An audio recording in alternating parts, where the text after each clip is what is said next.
worst possible thing you could say when you walk into a car dealership. I spent 5 years with Mercedes-Benz, 5 with General Motors, and the worst thing a person could say when they walk in is, if you could just get me to this payment, we got a deal. So your loan's probably still like 19, which means you got to pay to get out. You're upside down. It's called negative equity.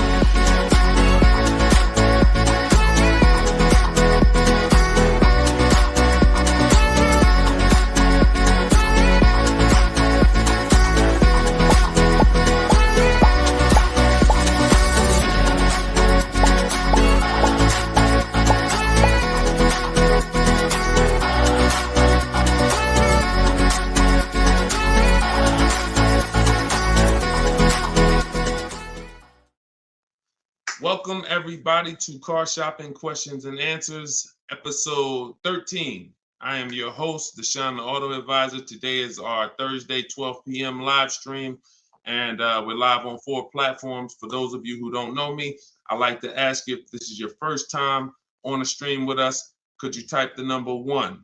Can you type the number 1 if this is your first time on a stream with us? And to those who've come back, if you've been with us before, could you type the word welcome to all the people who have been with us before? Welcome, and welcome back to those who've been with us. So for those of you who don't know me, my name is Deshone. I'm publicly known as Deshone the Auto Advisor. I spent 14 years in the car business, 5 with Mercedes-Benz, 5 with General Motors. Now, since the pandemic, I've devoted my time to showing everyone willing to listen how to get below market car deals, purchases, leases, new cars, used cars. And we do that by getting bids. We stop negotiating and we get bids. And that's how we get below market deals that other people are not getting. So I'm the author of Cars from Home, the new digital book, 7 Steps to Saving Time, Money, and Avoiding Dealerships. I'm going to show you what it looks like. Boom. That's the cover. And we're rated 4.94 on Goodreads.com.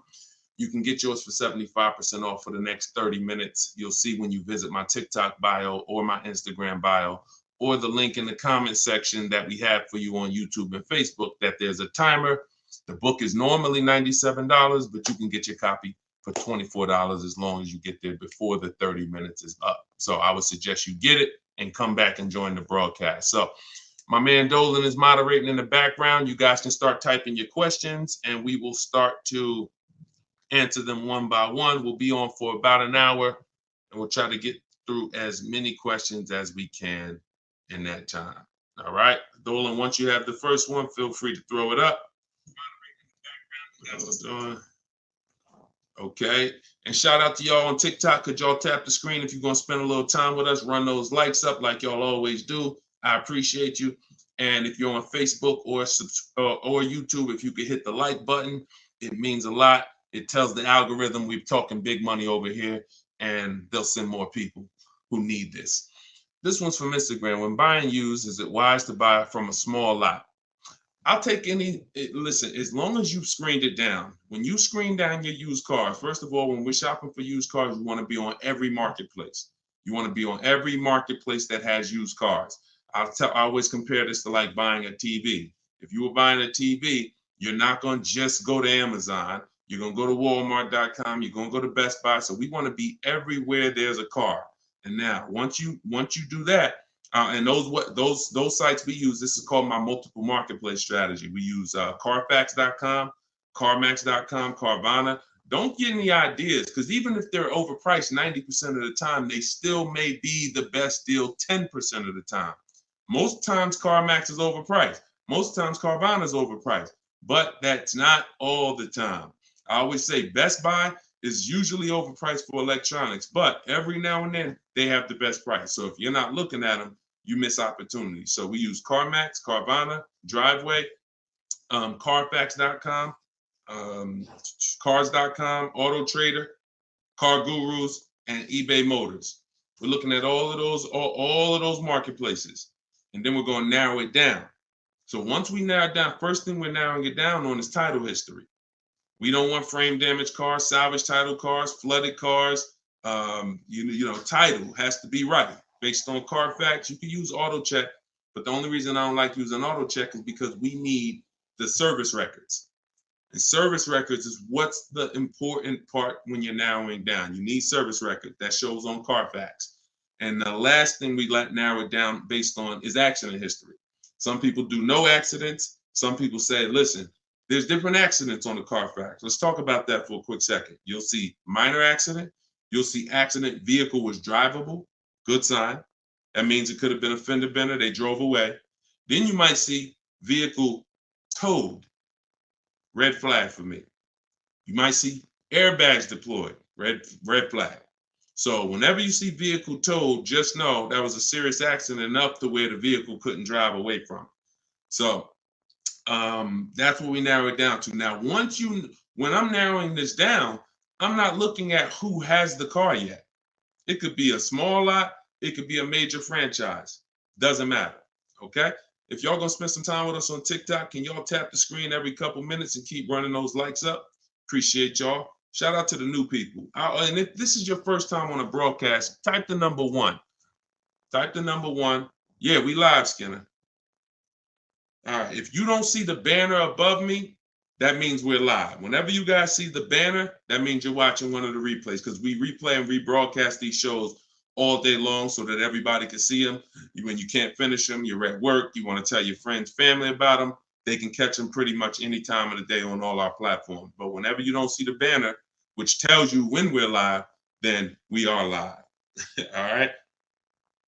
So that's that. Shout out to the first time people. But that's how we're going to narrow it down. I'm less concerned about where the car is. If it goes through that process and has great title history, great service records, great accident history, I'm open to it. Okay. Now, another one from Instagram. All right, Instagram with the questions today. When buying used, is it wise to buy? Oh, that's the same question. How do you get the original window sticker? We'll get it through the Carfax. We'll get it through MaroneyLabels.com if we're going to pay for it. I think there's a site called Get Clutch. I have a link. I have a link in my book, because every manufacturer doesn't do it. So, every manufacturer doesn't do it. Some have agreements with Carfax and they put the window sticker on the Carfax. Some of them, you got to buy it separately. But if I'm narrowing it down to 5 cars, see, we got to start looking at car buying like house buying. We really do. Because for some reason, people are very comfortable protecting themselves. And explain this to me. Why is it people are very comfortable protecting themselves when it comes to cars? I mean, houses, but not cars. So if we'll get a $600 home inspection to tell us if we should buy the home or not. You get what I'm saying? There are things we pay when we're about to spend $200,000 or $300,000 or $400,000 or $500,000 on a home. But when it comes to these small things that help us guarantee the best car deal and below market car deals, we want to do everything for free. So that's up to you. A lot of it can be done for free, but if I can't get a window sticker and I got to pay $5 for it, once I narrow it down to my top 4 choices, I'll pay the $20 to get the original window stickers. I'm getting it. I don't care how you get it. I got a couple resources in my book on how to get it, how to get free Carfaxes, but literally I'm getting the window sticker because I'm not buying a used car without seeing the original window sticker, because you don't know what you're saving. You do not know what you're saving. If anybody who's buying a used car without knowing what the original price was, it's impossible to know how good of a deal you really got. So, all right, go ahead, Dolan.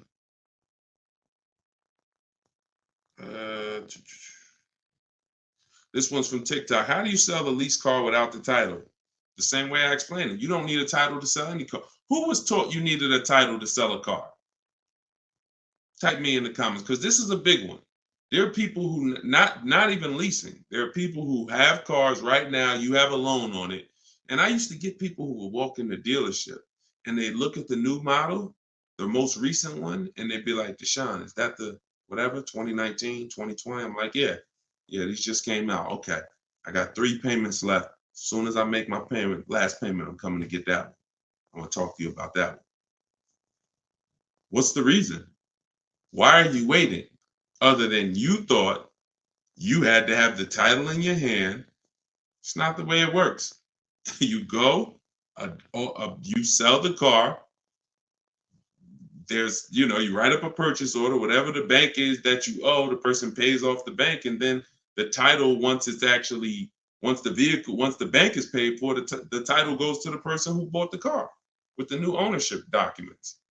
So, sometimes I forget there's little small nuances that, but in the book, and even we talk about this on the show, you guys never hear me when we talk about an equity assessment. When we do an equity assessment, which is maximizing our car's value by getting bids, we don't trade.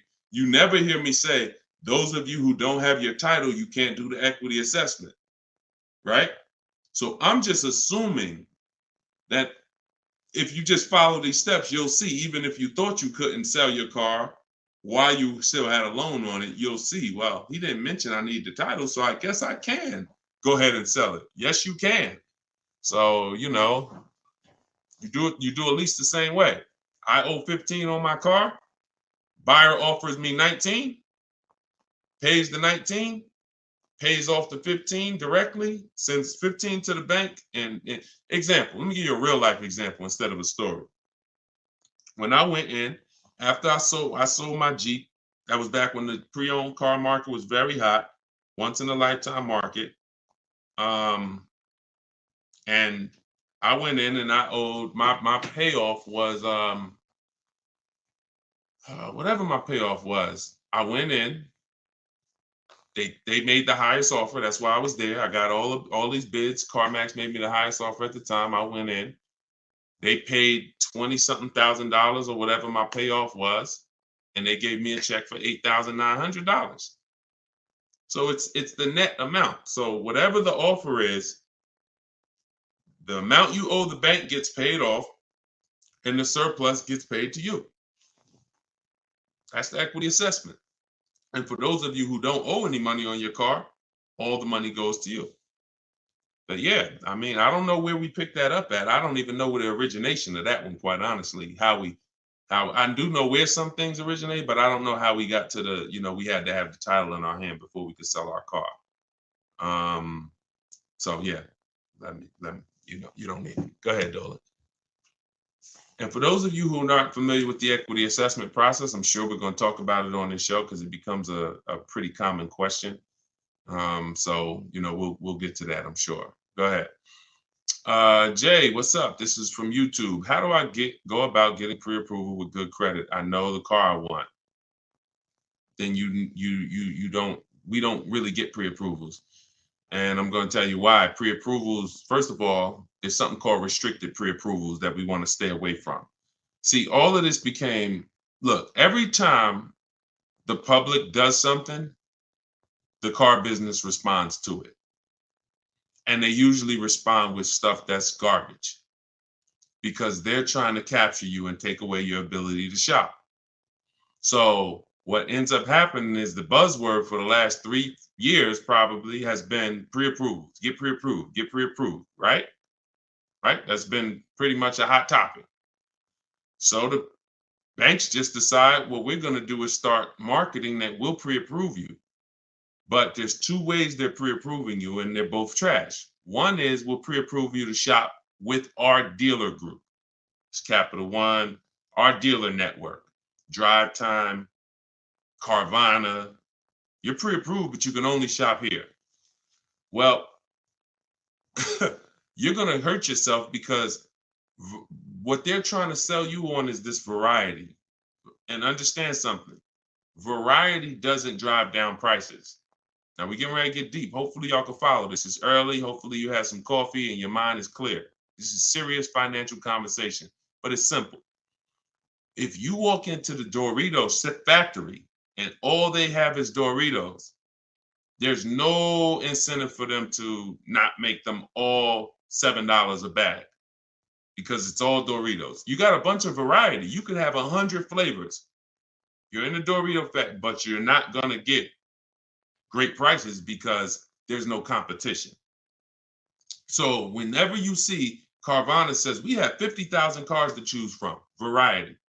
Whenever you see you can shop from our dealer network of, X number of dealers, any one of those dealers you can shop from, variety. That does not drive down prices. That's meant to control you.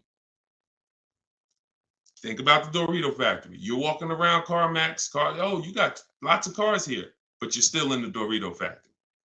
They're all one company that's setting the price. What drives down the price is competition. Competition is what drives down the price. So when these I have a whole section in my book on this, restricted pre-approvals. We stay away from them because they're meant to funnel you into somewhere so that you can actually do business with this person instead of doing what we do, which is shopping wide. If you're shopping for a used car, you should not be limited to anybody. You just heard the first question on the show talking about will we buy a used car from a small lot. We buy a used car from whoever within 100, 150 miles of us has the absolute best value, best price, on that used car, highest discount from the original new price. That means you're not going to limit me and tell me where I can buy it. So if pre-approvals were designed to do that, then we'd be good. If pre-approvals were designed to let you go shop anywhere, then they'd be good. That's the first bad part about pre-approvals is the restricted pre-approvals. And again, I'm going to tell you why we don't do it, and I'm going to tell you what we do. So the second thing that's bad about these pre-approvals that's being marketed is they want to do a hard pull on your credit. So now we use a strategy that I created called the bank bidding war. The bank bidding, everything we do is a bid because you're not going to save the most money possible unless you're getting bids. Okay? So if you want to guarantee that you paid the lowest price on any item, it's always through a bid. It's always through multiple offers. And the opposite is true. You want to have buyer's remorse? You want to always wonder if you could have paid less? Don't get a bid. Don't get multiple offers. So when they're asking for a hard pull, what we're doing is we're avoiding that because this is the way the bank bidding war works. You are allowed, I am allowed by the credit bureaus to have multiple people run our credit with a hard pull as long as it's within a certain time period. And the way we do it, it only takes us 2 days. They give you 14 to 45 days, but this only takes 2 days the way we do it. So a hard pull on your credit will drop your credit score X number of points. Let's just say 10 points.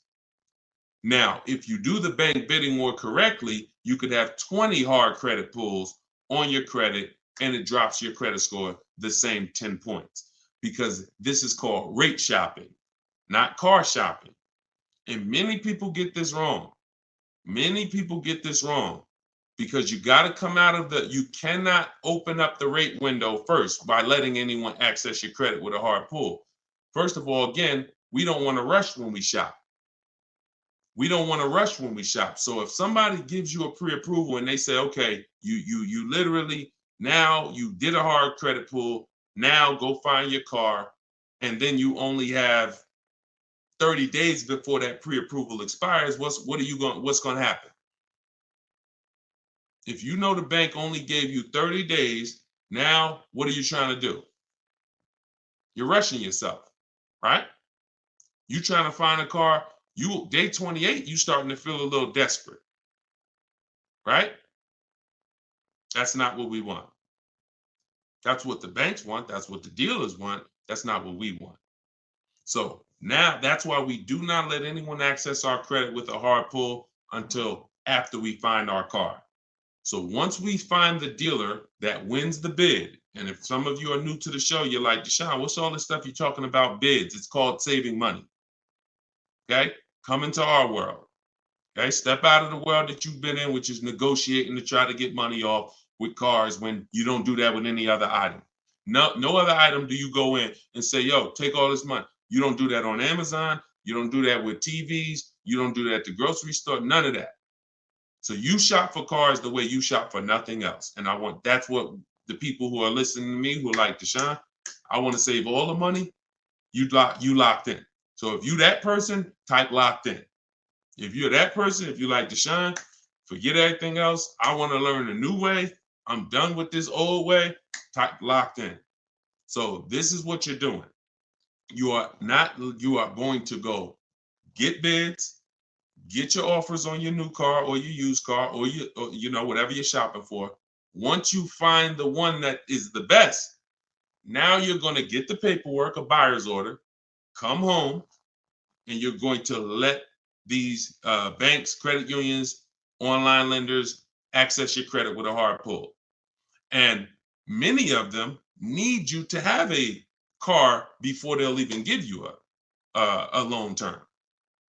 Sometimes you'll reach out and you'll say, hey, I'm looking to try to get, pre-approval, see what your terms are, see what your rates are. They'll say, okay, well, what car? What car do you have? And you're like, well, I don't have a car yet. That's why I'm calling you first.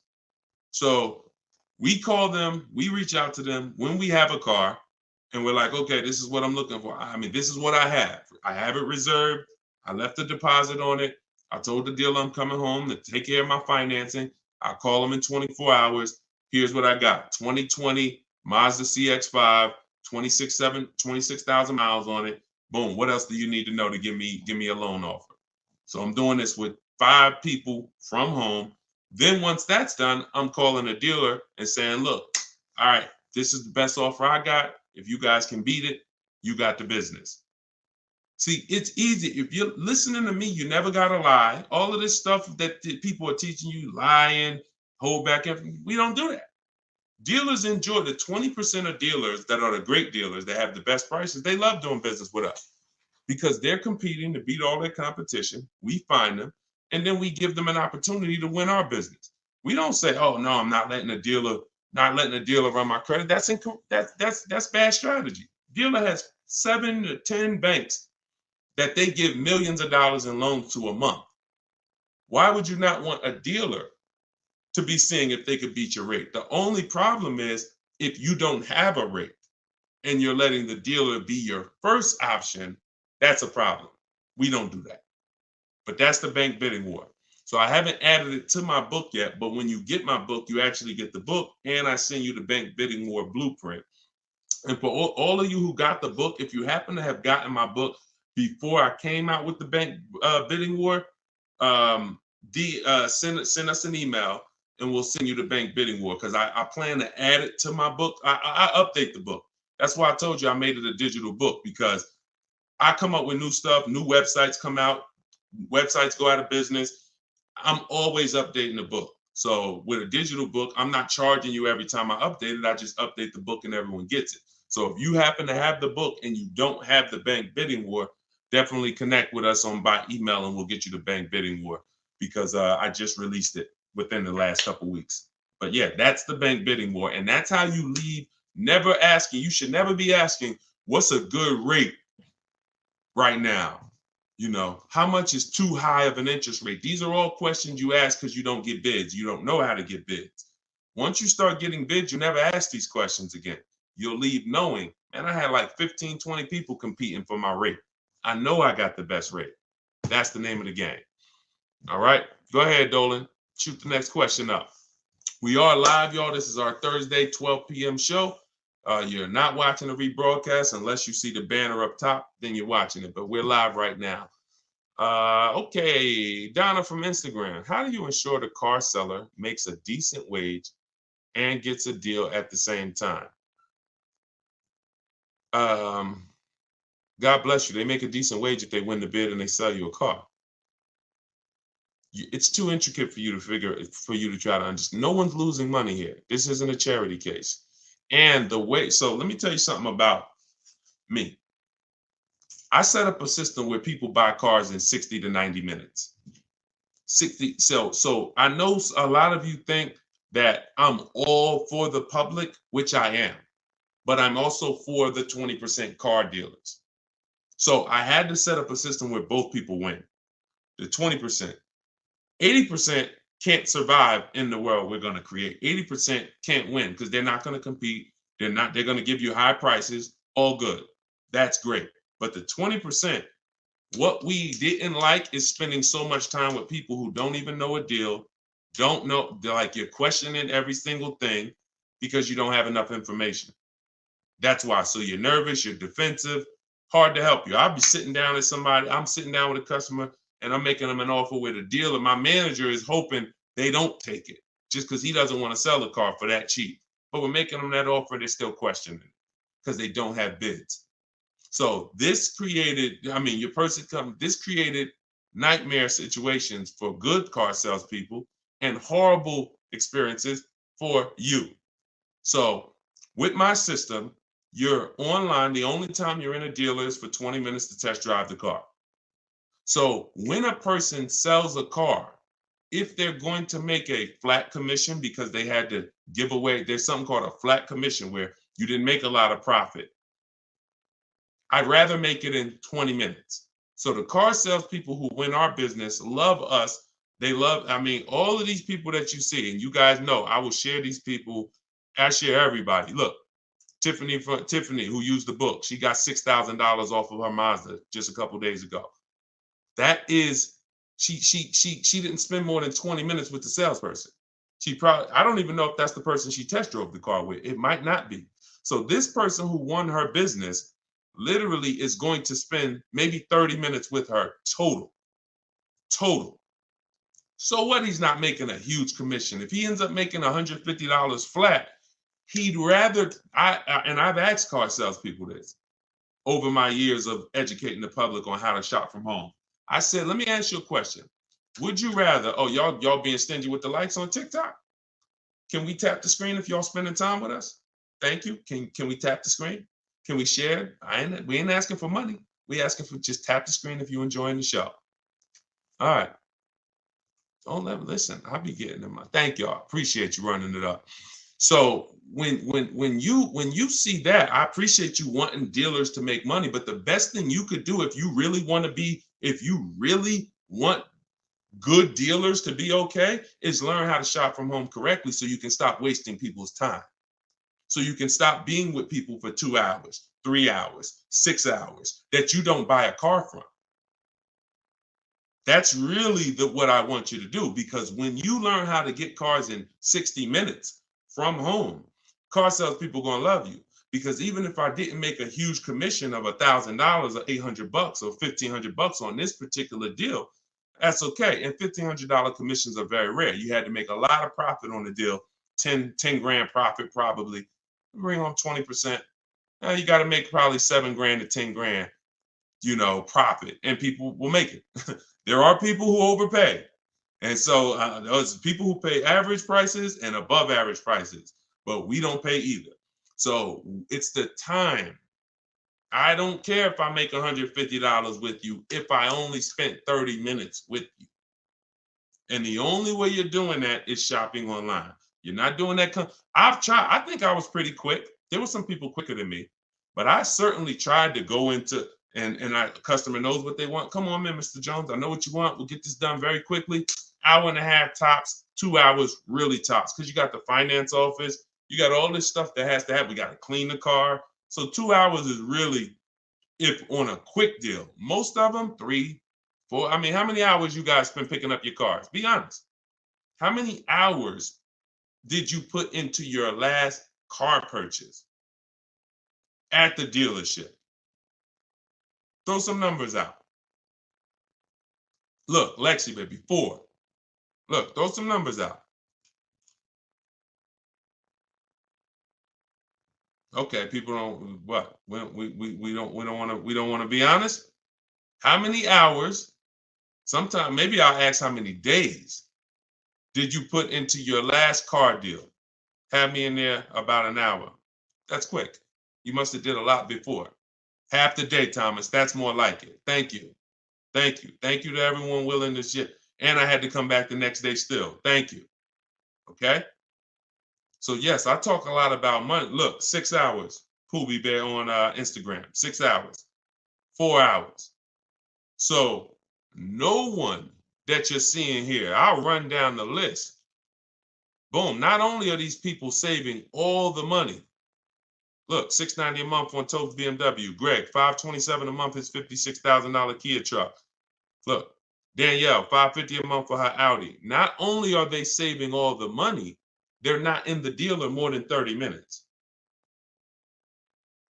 That's why the dealers love them. That's why the dealers love us. I'm never going to create a system that's painful for car dealers. I would be hypocritical to do that. I created a system where when you use it, the people you do business with love you because you're like, man, listen, this is one of the quickest deals some of you saw when I got my Infinity truck. I wish I could find that video. Matter of fact, hold on. Before we go to the next question, because I don't want anyone, because some of y'all don't know me. Y'all don't know, okay, is this guy telling the truth? Is we really getting cars? This was me picking up my Infinity truck right here. This is when I got the Infinity truck. Hold on, I'm gonna find a video. I'm going into my hold on, where we at? Day 5. Here we go. Look, let me share my screen. And I picked it up and I posted this on Instagram because I want people to know we really do this. We don't say we do this. We really do this. Look. Now, there we go.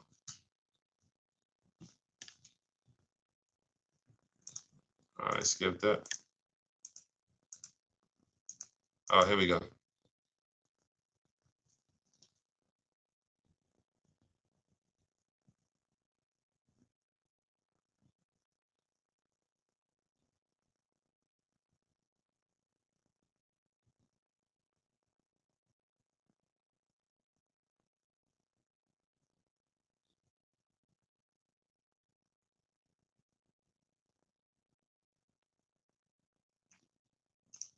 Boom.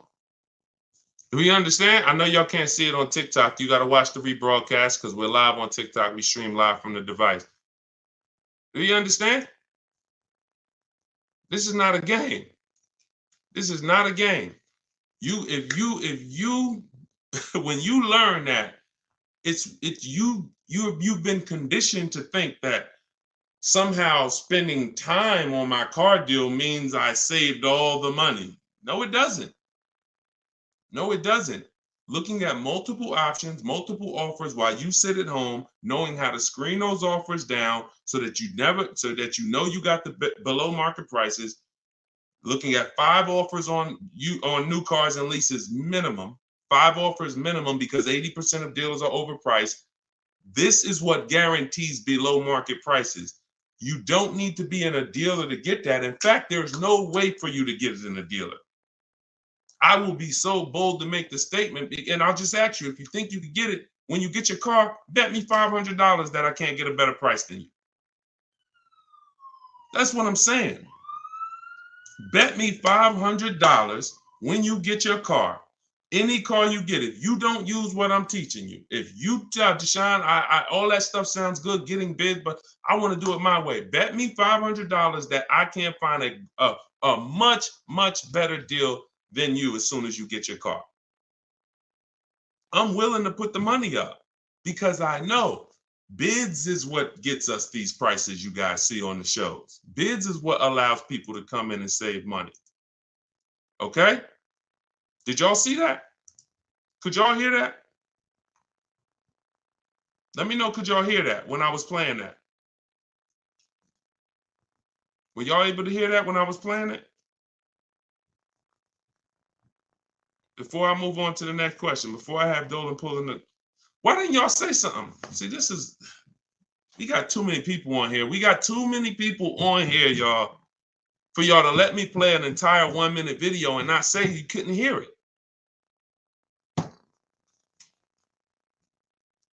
All right. Yeah, I don't know what to do. All right, listen. It is what it is. What I asked the guy was, how much time did we put into the whole process? He said 45 minutes. I said, take the test drive out of it. Take me and Monique test driving out of it. How much time did we spend? He said 20, 25 minutes top. Come on, lock in, y'all. Lock in. Go ahead, Dolan. Throw the next question up. Instagram. How do you tell the dealership you want to take the car to the mechanic before purchasing? You don't. Dealership's not going to let you take the car to a mechanic before purchasing. It's too much liability. If you crash the car, if it has an accident, mechanic messes up the car, only thing you could do is have a company like yourmechanic.com come and meet you at the dealer. That's why whenever I'm buying a used car, I'm not taking it the same day. DJ Flay, I thought it was a silent film. This is hilarious. So yeah, we never take a used car the same day because one, we got to do it even if we're paying cash though. I mean, even if we're paying cash. But if you're doing the bank bidding war, we can't take a car the same day because we need to go home and we need to start the bank bidding war. But if you're paying cash and the car has a good warranty and you've done the math, okay, maybe you don't need to have a mechanic inspected. But if you want to have a mechanic inspected, then it's always I'm leaving a deposit, and then I'll have either my mechanic come. And again, this goes back to you're paying to protect yourself. I got a mechanic here that I've been using for years, me and my family. If I told him, hey, look, I'm gonna pay you, let me know when you got an hour and a half. I'm gonna pay you for the time. Come take a look at this car with me. I got a reserve. He'll be like, no problem. I throw him $125. He'll come, check it out for me, tell me if I'm good or not. He can't put it on a lift, so that's the bad thing. But again, it's better than me just thinking with my non-mechanic self, I guess the car looks good. Sounds good, I think. No.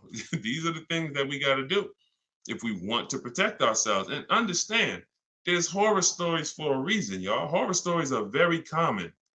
Cars breaking down. It's weird. All I can do is give you boundaries. And when I give you the boundaries, then you can choose what you want to do with them. You can choose if you want to, adhere to them. You can choose if you want to ignore them, but at least they're there.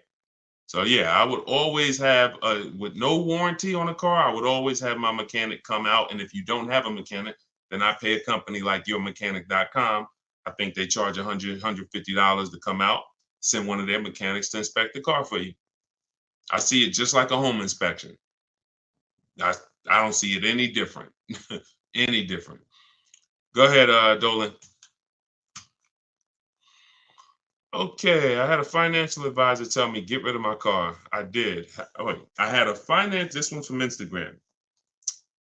I had a financial advisor tell me to get rid of my car. I did, however. I really need another one, but they repoed the vehicle. It's been around January.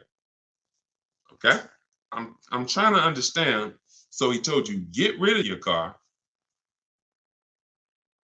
but you need another one. Get a very inexpensive car. It sounds like you're in a position where you need to get the least expensive car you possibly can. I call that a smart car, saving money at the right time. Cars that are, under 10 grand.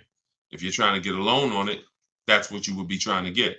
But if they repo the vehicle, you're going to have a tough time getting I would get it. If I got my vehicle repoed, my next car is a small car. I'm looking for something that the smallest car I could get a loan on, 25 grand brand new, 30 grand brand new, because that means if I get it for about 10 grand, I still should be able to get a 6-year-old one, something not too old, 7. See, the problem is when you say, oh, I want the SUV and I want the 3 rows and, I want the leather and all of that. And now, okay, in order to get a car about 10 grand, you're going to get a 2009 or you're going to get a 2011 with 110,000 miles on it. See, we got to learn how to sacrifice in certain cases. I'm not talking to you. I'm talking to anyone else who may be watching this, who may be in a situation where you're in a rebuild. It's called a rebuild for a reason. We're not looking to stunt in a rebuild. We're not looking to flex on them in a rebuild. We're looking to say, look, I got to get from point A to point B. What I need is 2 things, a quality car, and I need to not miss any payments if I'm going to get a loan on this. So when you go out and you get, I got my credits are 500, but I'm going to go and I'm going to get a $20,000 car that they're going to charge, I'm going to pay 20+% interest on it. So my payment's going to probably be 600.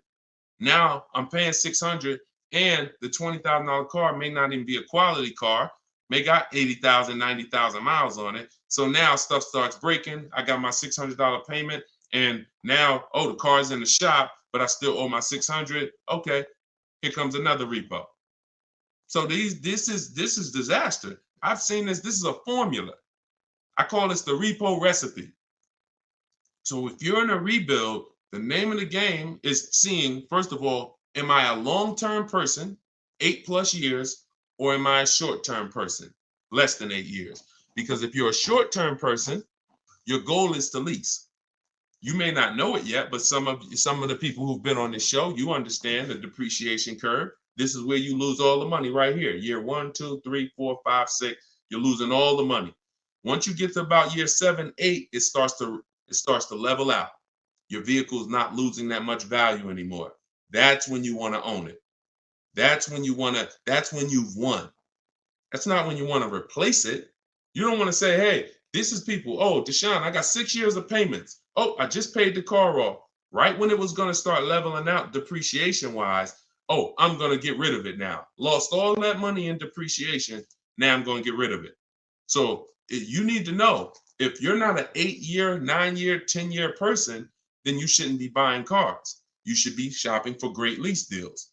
But you may not qualify for a lease right now. So your mission should be to qualify for a lease in the future, which means I'm going to drive a car that's not my ideal car.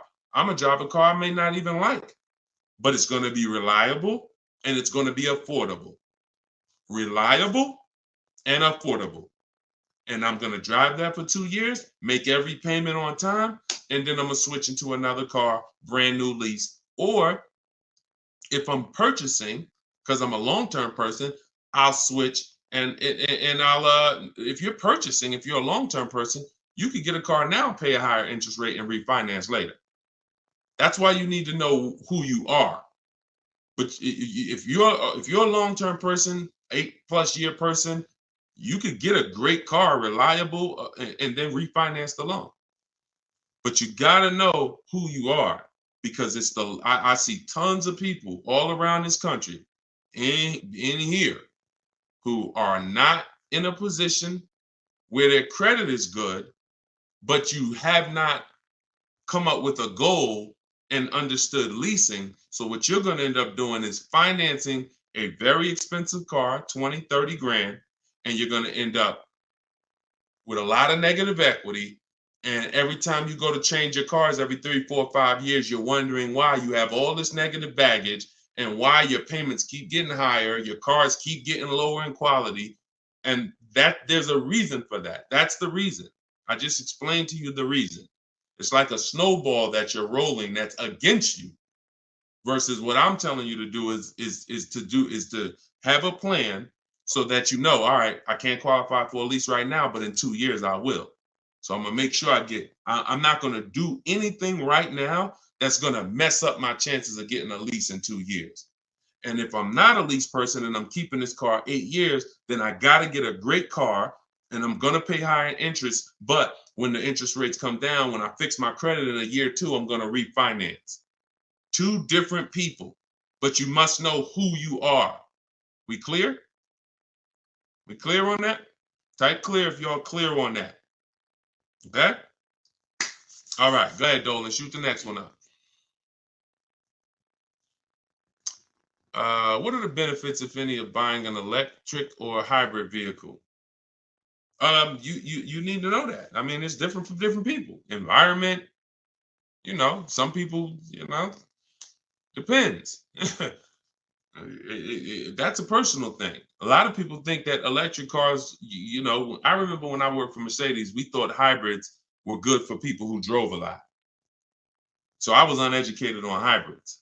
It's actually good for people who drive in the city, because every time you hit the brake, it would regenerate the battery. So that might just be Mercedes hybrids. That might be all hybrids. I don't know. But your reason for buying a hybrid or an electric car should be your reason based on your research.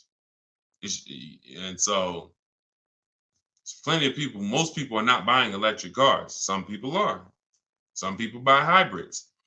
Frina was looking at a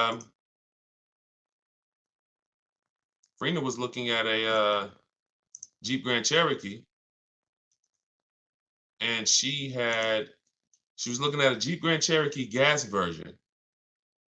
And I remember she hit me and she said, Deshone, the dealer that made me the best offer on this Jeep Grand Cherokee gas, it was like a 1.2% lease. And she said, he's saying, and that was the lowest bid out of all the bids she got.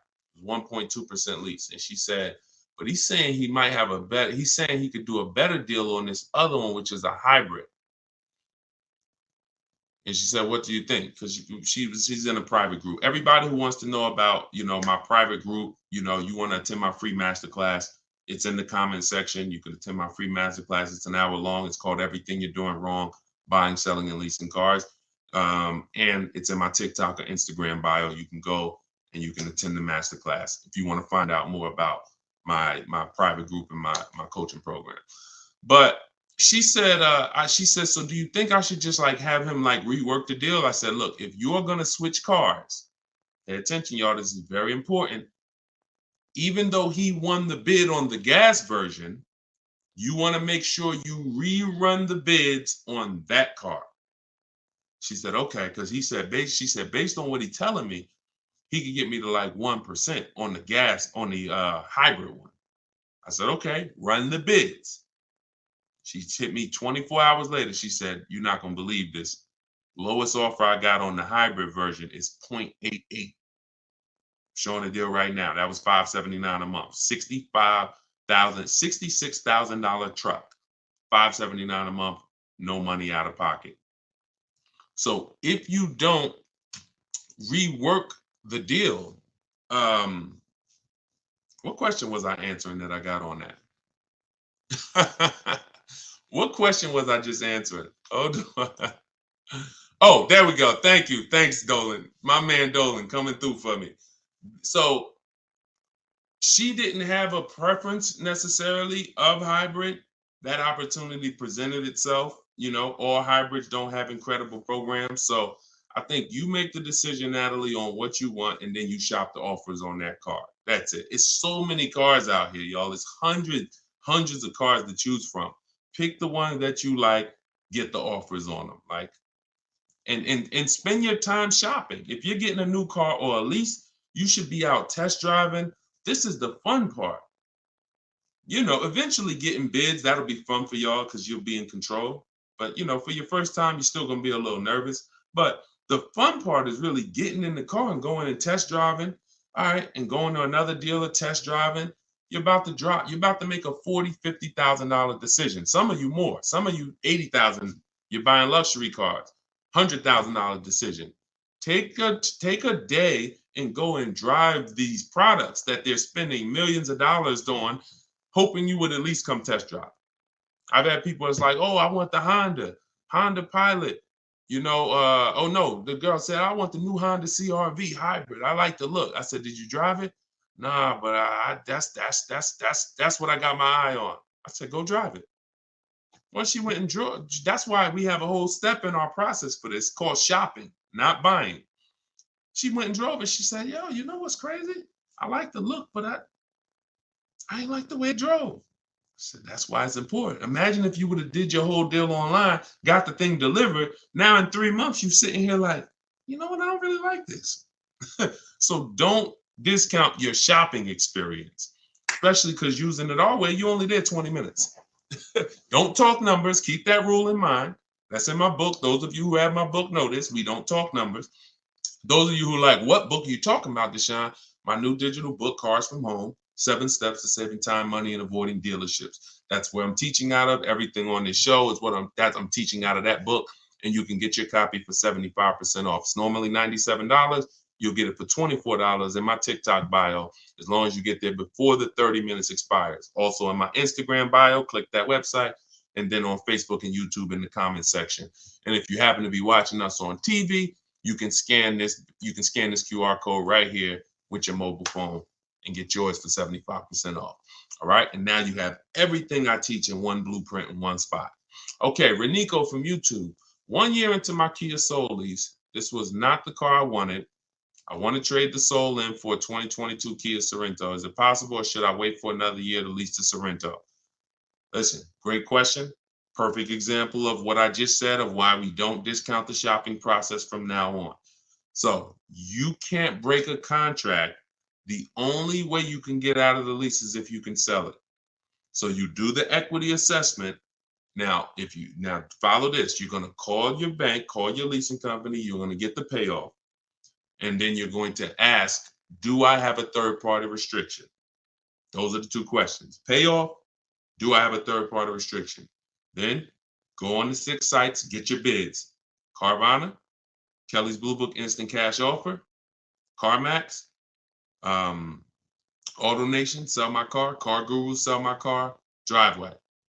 Every time you see, is your car leased, financed, or owned, you want to put owned, because you want the straight value. When you put lease, it triggers something on their website. So just always put owned so you can see the values.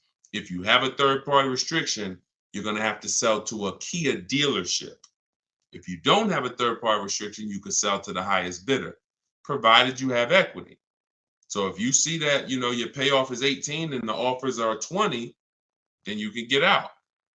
If you see that it's 18 and the offers are 18, that's going to be tough. So you got to see what your equity position is. That's the main thing. And what I do is you just wait and you just look. If you go into a dealer, they can put you in a new car. So if there's no doubt, like you can literally go in, they'll just stretch you out into a long loan on the Kia Sorento. You're going from a lease to buy. So I assume you're going to be keeping the Kia Sorento for at least 8 years. If not, you should be leasing, not buying. But I'm just going to assume you're not going to break the 8-year rule. If you don't know about it, we talk about it all the time on this stream. People who are not keeping their cars 8 years, you are overpaying by thousands of dollars by not getting great lease deals. It's not even close. Thousands of dollars, not hundreds. So I'm assuming you're going to buy and keep. But what you're going to do, anybody can transfer you. Take all that negative money, throw it into the new car. Now you're paying for the old car and the new car. You got the new car, but so if you got a 5-year, 6-year loan, literally you're driving that new Kia Sorento, that 2022, and that is in the actual, it's with you. I'm glad, Renico. It's a great name. So you're in when you roll that over because of impatience, that 6-year loan that you're putting on the new car, the old car is with you the whole time. So until the day you make your last payment on the new car, you're paying for the old car that you got out of. That doesn't make sense unless it's just a desperate scenario. So I would do what you said. Wait. If it doesn't make sense, do the equity assessment. If it doesn't make financial sense to get out, wait, coast in it. It's a brand new car.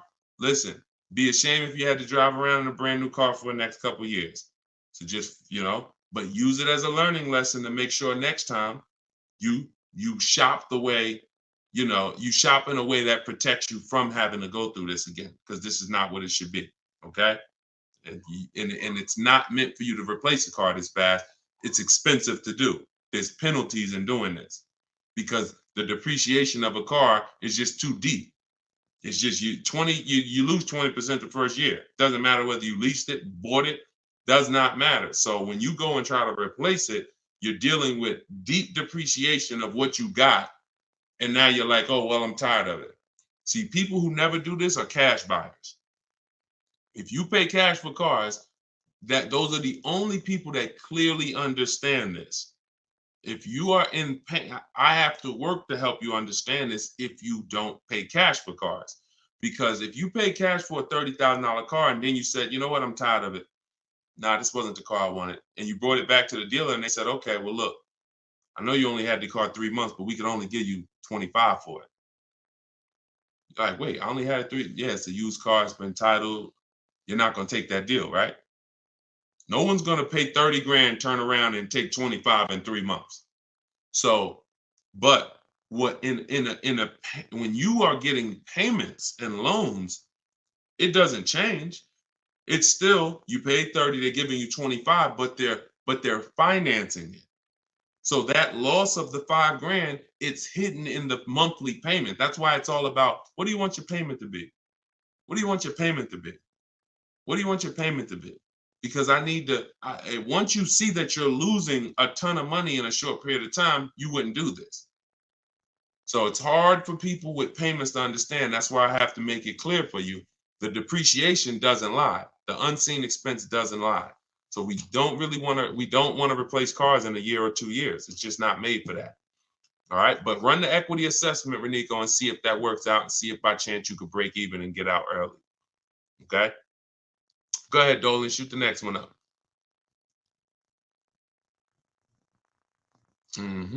Okay, Precision Sound Works. A great part about following the book is when you're car shopping, you know what you're not going to get sucked into a sales number presentation. Amen.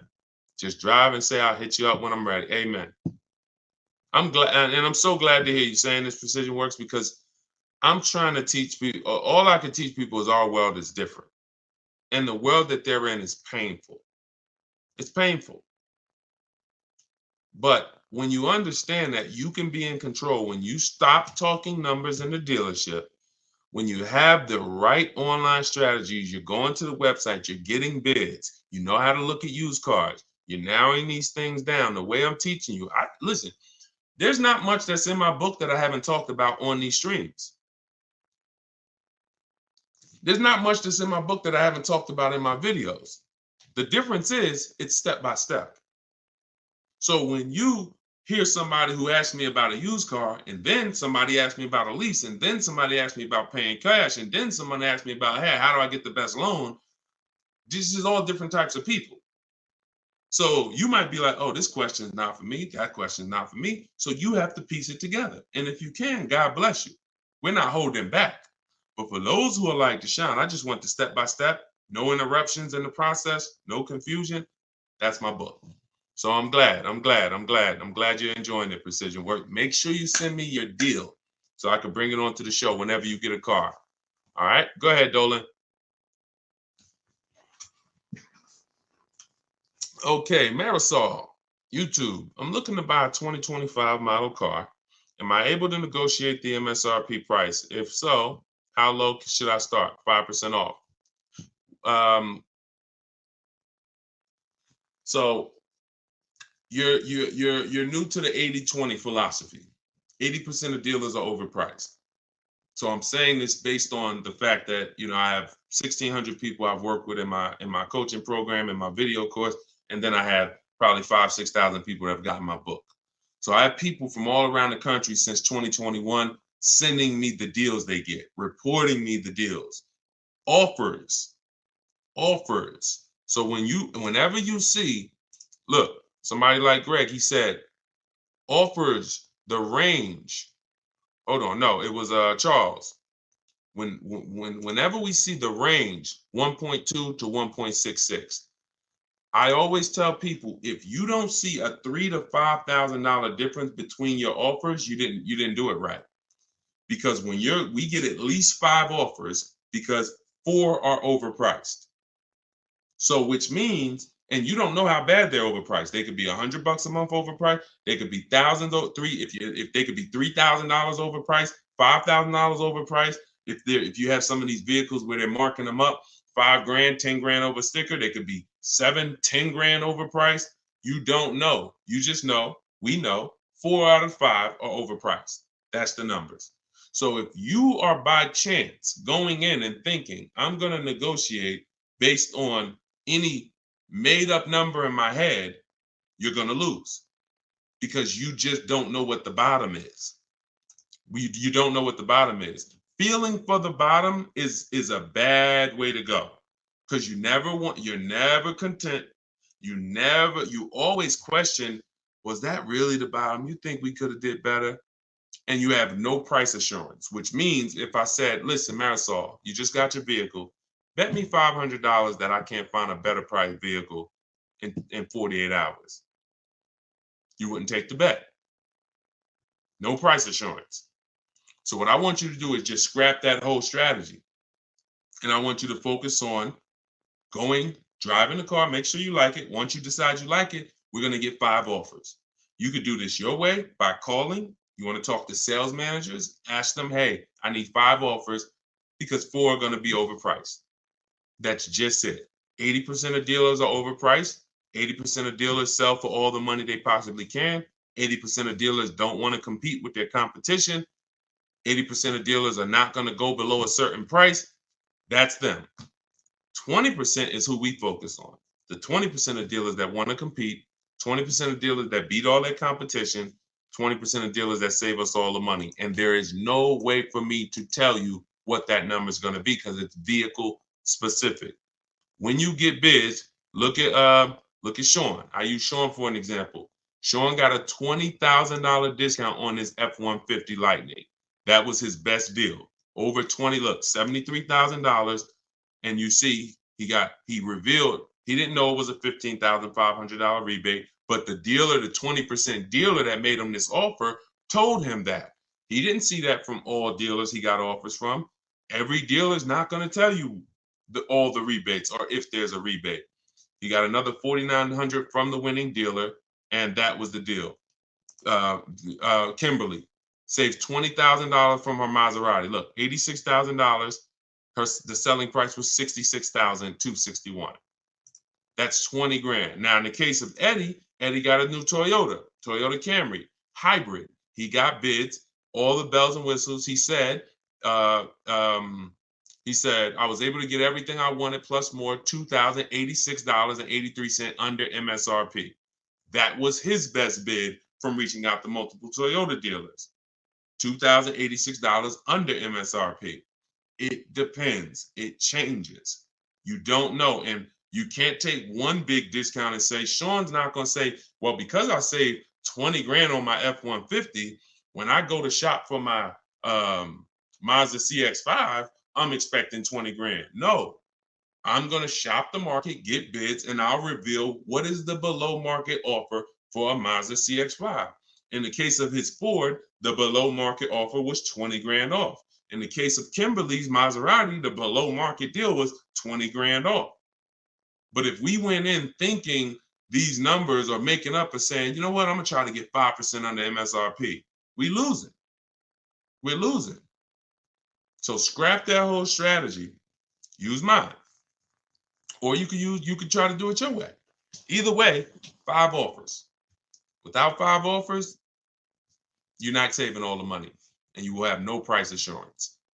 5 offers. In my book, I teach something called the 25-to-5 strategy. That's what I created. We're connecting with 25 dealers online. Those of you who have the book know it takes us about 20 minutes because we go direct to the websites. We don't go to third-party sites where they're selling our information to the dealer. We go right to the dealer's websites. I got a link in there that links you to all the dealers by zip code. So you put in your zip code and we go to each website. We copy and paste. I have a template we use. It says, hey, my name is such and such. I'm in the market for this car. These are all the options I'm looking for. This is my as soon as date I can make a deal. This is my no later than date. We give them all the information we need. Here's what I'm looking for, my option. Now we're sending that to all of these dealers. And then the goal out of 25 is to see who has a car. And then once we find out of 25 who has a car, well, we might see 10 dealers have a car that I'm interested in. That's another reason why it benefits to shop the numbers. Because when you only shop in 2 dealers, like the statistics say you do, the statistics show that you guys shop 2 dealers. That's what the statistics show, 2 dealers. And as car salespeople, we know that. So when you're shopping 2 dealers, whatever they have on their lots or have coming in, that's all that's interesting. That's all we can shop from. That's why it's like, oh, I don't have that color. Oh, I don't have one with those options. We're shopping from 25 dealers. We got a good shot of 8 to 10 having something we're interested in. And then we have other copy and paste scripts to request our quotes, give them everything they need to give us a quote. And then we have scripts to keep the conversation moving when they try to get us on the phone, which they will, 80% will, which, hey, try to get us to come in, 80% will. Hey, hey, listen, we can only give you a quote if you're here in the showroom. Okay, well, I'm talking to a couple dealers. No one else has said that. Should I remove you from my list? All our emails end with a question. Whenever you're emailing a dealer, should always end with a question, not a statement, because the question pushes the ball back to them. So that's what we're doing, 25-to-5. Our goal when connecting with 25 dealers is to get 5 offers. And out of those 5, 1 offer is going to beat everybody else, and that's who we do business with. That entire process takes us 60 to 90 minutes. 60 to 90 minutes. It's beautiful. So if you're like, Deshone, I want to use your process, you can do it your way. You want to call around? I'm just telling you, get 5 offers. You could do it my way. In my book, 75% off in my TikTok bio or in my Instagram bio. Click that link and get your copy for 75% off, or in the comment section on YouTube and Facebook if you just came on the show. But that's the 25 to 5, and you won't have price assurance and you won't save all the money until you start to get 5 offers. Everything is a bid. All right? That's what I'm telling. My favorite words: bids, multiple offers, multiple options, price assurance. These are my favorite words. When you start using this stuff, they're going to be your favorite words too. I guarantee it. Go ahead, Dolan. Do you always have to have a down payment when purchasing a car? No, never. Never. Now, down payments are not illegal. That was one of the worst videos to go viral. But when a video goes viral, you can't combat it. So, if people looked into that law, they would see this law has nothing to do with down payments. So down payments are not illegal, but you can every single thing we shop for is no down payment. When we're shopping for leases, we request all our lease quotes, first month's payment total out of pocket.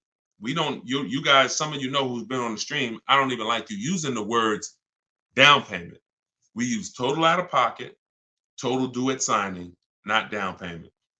But we're doing first month's payment due at signing, 12,000 miles per year, all taxes and fees rolled into the payment.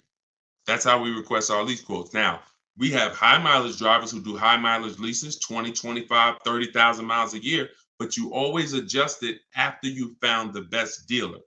Once you found the dealer who wins the bid, that's when you're now going to go in and adjust the mileage for your custom strategy, for your custom needs. Okay. All right. Listen, I appreciate it. Please readjust the quote to 18,000 miles per year, and then we'll take it across. That's when you're going to say, all right, you know what? I'm already under 1.5. I'm under 1.3, whatever it is. As long as you're under 1.5, you got a deal. As long as it's the best bid. Because some people say, oh, I went in, and I cannot stand this. But it's unfortunate that people think they're using what I teach, but they're not. They'll go in and say, Deshone, yeah, I was talking to the car salesman. I told him, you got to get me under 1.5. I said, what are you doing? I didn't say it. I don't even think I responded to it because I don't want people to feel like they failed. But that's not what I teach. I'm never targeting 1.5. I'm targeting 5 offers, and the only way 1.5 gets approved is if it's the lowest out of the 5, which means I know the lease program isn't great. But if I see 1.45 and then there's another lease quote for 1.6, 1.8, 1.9, now I know this 1.5 is the deal. And the dealers often will tell you, listen, I'm giving you a big discount, but the lease program's not that good. That's what's making it 1.5. So I don't have a problem with that, but I'm never going in targeting 1.5, because if I target 1.5 and other people would have came in and offered me 1.3, 1.2, but I'm not getting bids, and I'm leaving thinking I won. No, I lost. So that's how we shop for our lease quotes. No money out of pocket. When we shop for our purchases, we're separating our loan, which is our monthly payments and our terms, from the car. So this is going to be easy for you once you really see that your loan is separate from the car. You are looking, if you're buying a used car, you're looking for the best price used car in the market, 100 miles, 150 miles. You're narrowing it down. Once you find a dealer who has that car, you've already won on the price of the asset. Check. Now we're going to handle the loan. And if you say, hey, I'm going to do this loan for this amount. Now I have a tool that, listen, some stuff is hard to explain because I actually created something called the perfect budget calculator. Let me show you. So this is the perfect budget calculator. Just so y'all listen, I'm gonna share this with y'all. This is in my book.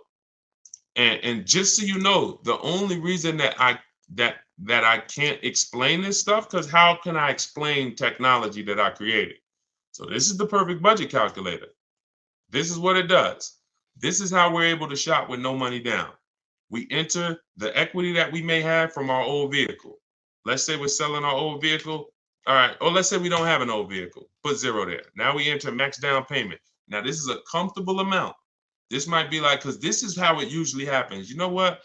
I could put $3,000 down if I had to. I don't want to, but if I had to, I put $3,000 down. Okay, that's what goes there. Okay. Then we use the average interest rate in the market.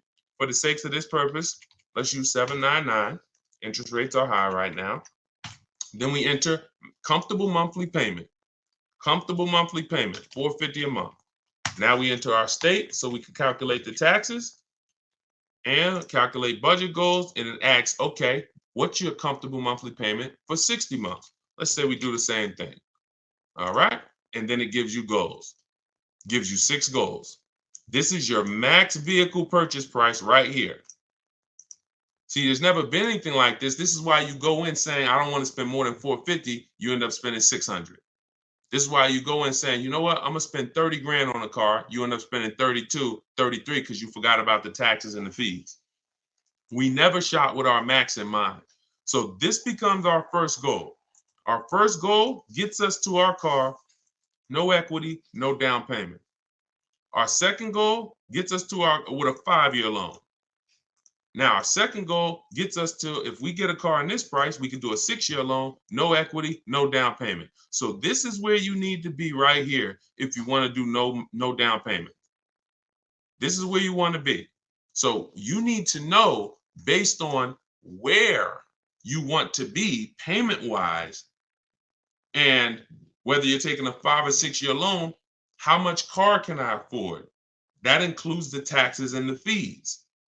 So there was no way for me to explain this to you. In fact, I used to have a 20-minute video that I walked people through, and it was a perfect budget exercise. We did all that manually. Everything that I built the calculator to do manually, you guys gotta see it on the replay. Because if you're on Instagram or YouTube or Facebook, TikTok doesn't let us pull this streaming software in. So you guys got to see it on the replay. You could go watch the YouTube videos right after the show is done, and you can see how I just showed you this. Or if you get my book, you can actually use the perfect budget calculator in 5 minutes. So what that allows you to do is go in knowing where your starting point is, knowing where your max vehicle purchase price is.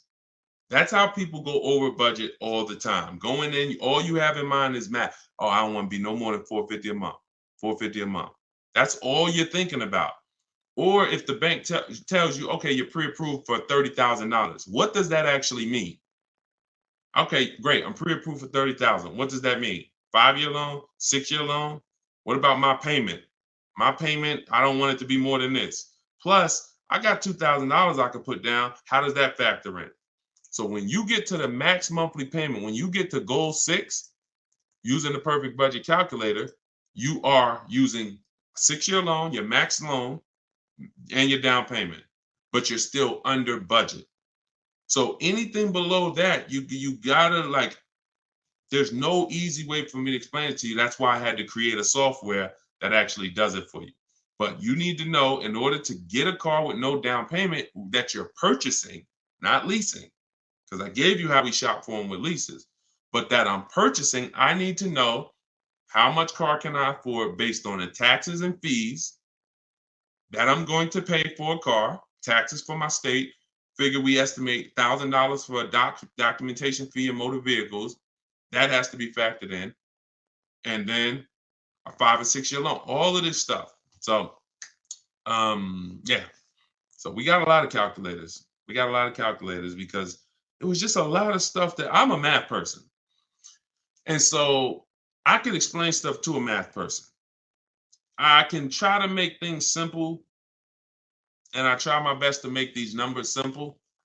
But the best thing that I was able to do was create calculators that would do this stuff that I don't have to explain to people the numbers anymore. And my goal is to put lots of calculators out eventually that do pretty much everything.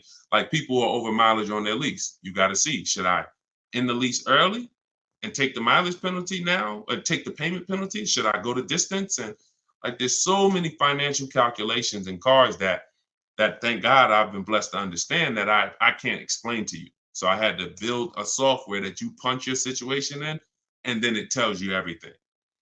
Okay. But yeah, you can absolutely get cars with no money down. It's not even, only people that can't are super, credit's too bad, or you have too much negative equity. And even if your credit's bad, you still can get cars with no down payment. It's really the negative equity.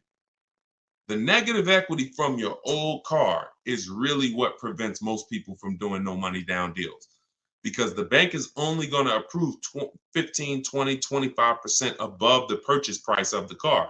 So if the purchase price is 30, they'll approve 36 as a loan. They'll loan 36, they'll lend 36,000 on a $30,000 car. They're not going to lend 40,000 on a $30,000 car. They're not going to lend. So if you have 10 grand of negative equity that you're trying to transfer, that's preventing the no money down deals for most people. Other than that, everybody can do no money down deals if they so choose. All right. So everything we talked about today was based out of my book, Cars from Home, 7 Steps to Saving Time, Money, and Avoiding Dealerships. It's the step-by-step process to mastering the science of car shopping. And the first time you do it, you're already a master. There's no test to take. The first step in the process is the most important question, which I'm going to help you know clearly whether you should lease or buy based on how long you keep in the car. And step 7 is delivery. So by the end of this, when time you get to step 7, I'm congratulating you, and we're like, okay, let's set up if the dealer is going to deliver the car or if we're going to go pick it up. That's delivery. So it's not this book you read and say, okay, all right, I'm ready for the quiz now. Let's take our test. No, every step is an action. Equity assessment, budget tool, choosing your car, shopping for it, doing a check to make sure it doesn't have any bad data out there like electrical issue software, and then getting offers, then paperwork, then delivery. It's a walkthrough. So you can get your copy for 75% off in my TikTok bio, in my Instagram bio, or we have a comment pinned in the YouTube and Facebook section. Or if you're watching us on television, you can scan the QR code and use the strategies, everything I teach in one spot. All right. Make sure you send me your deals. We'll be back for another live show shortly. If you're watching the broadcast, if you're watching the rebroadcast, you'll see the times that we're live. For those of you who want to attend my free masterclass, Everything You're Doing Wrong, Buying, Selling, and Leasing Cars, that link is also in the comments, and it's also in my TikTok and Instagram bio. You'll need about an hour, and then we do Q&A for an hour after the class. So any way you get it, make sure you get it. I don't care how you get the information. All we do is put the information out. The rest is on you, all right? I'll see y'all on the next show. God bless you.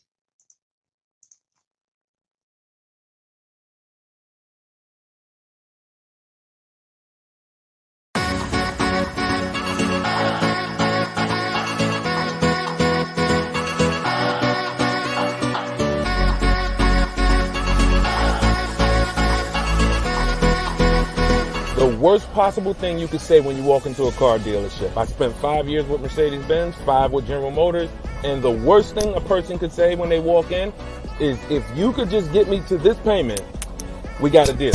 So your loan's probably still like 19, which means you got to pay to get out. You're upside down. It's called negative equity.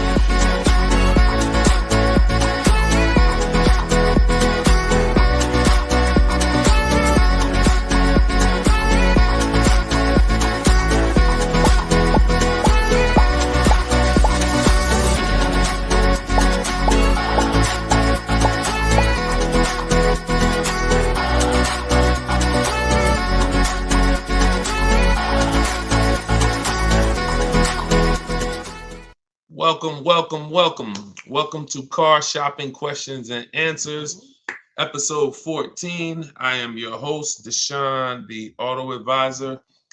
We do these live streams throughout the day. We rebroadcast them, so you may have seen a rebroadcast, but today is our Thursday. Is it Thursday? It's Wednesday. I was saying, what day is it? It's Thursday. Thank you. Our live broadcast.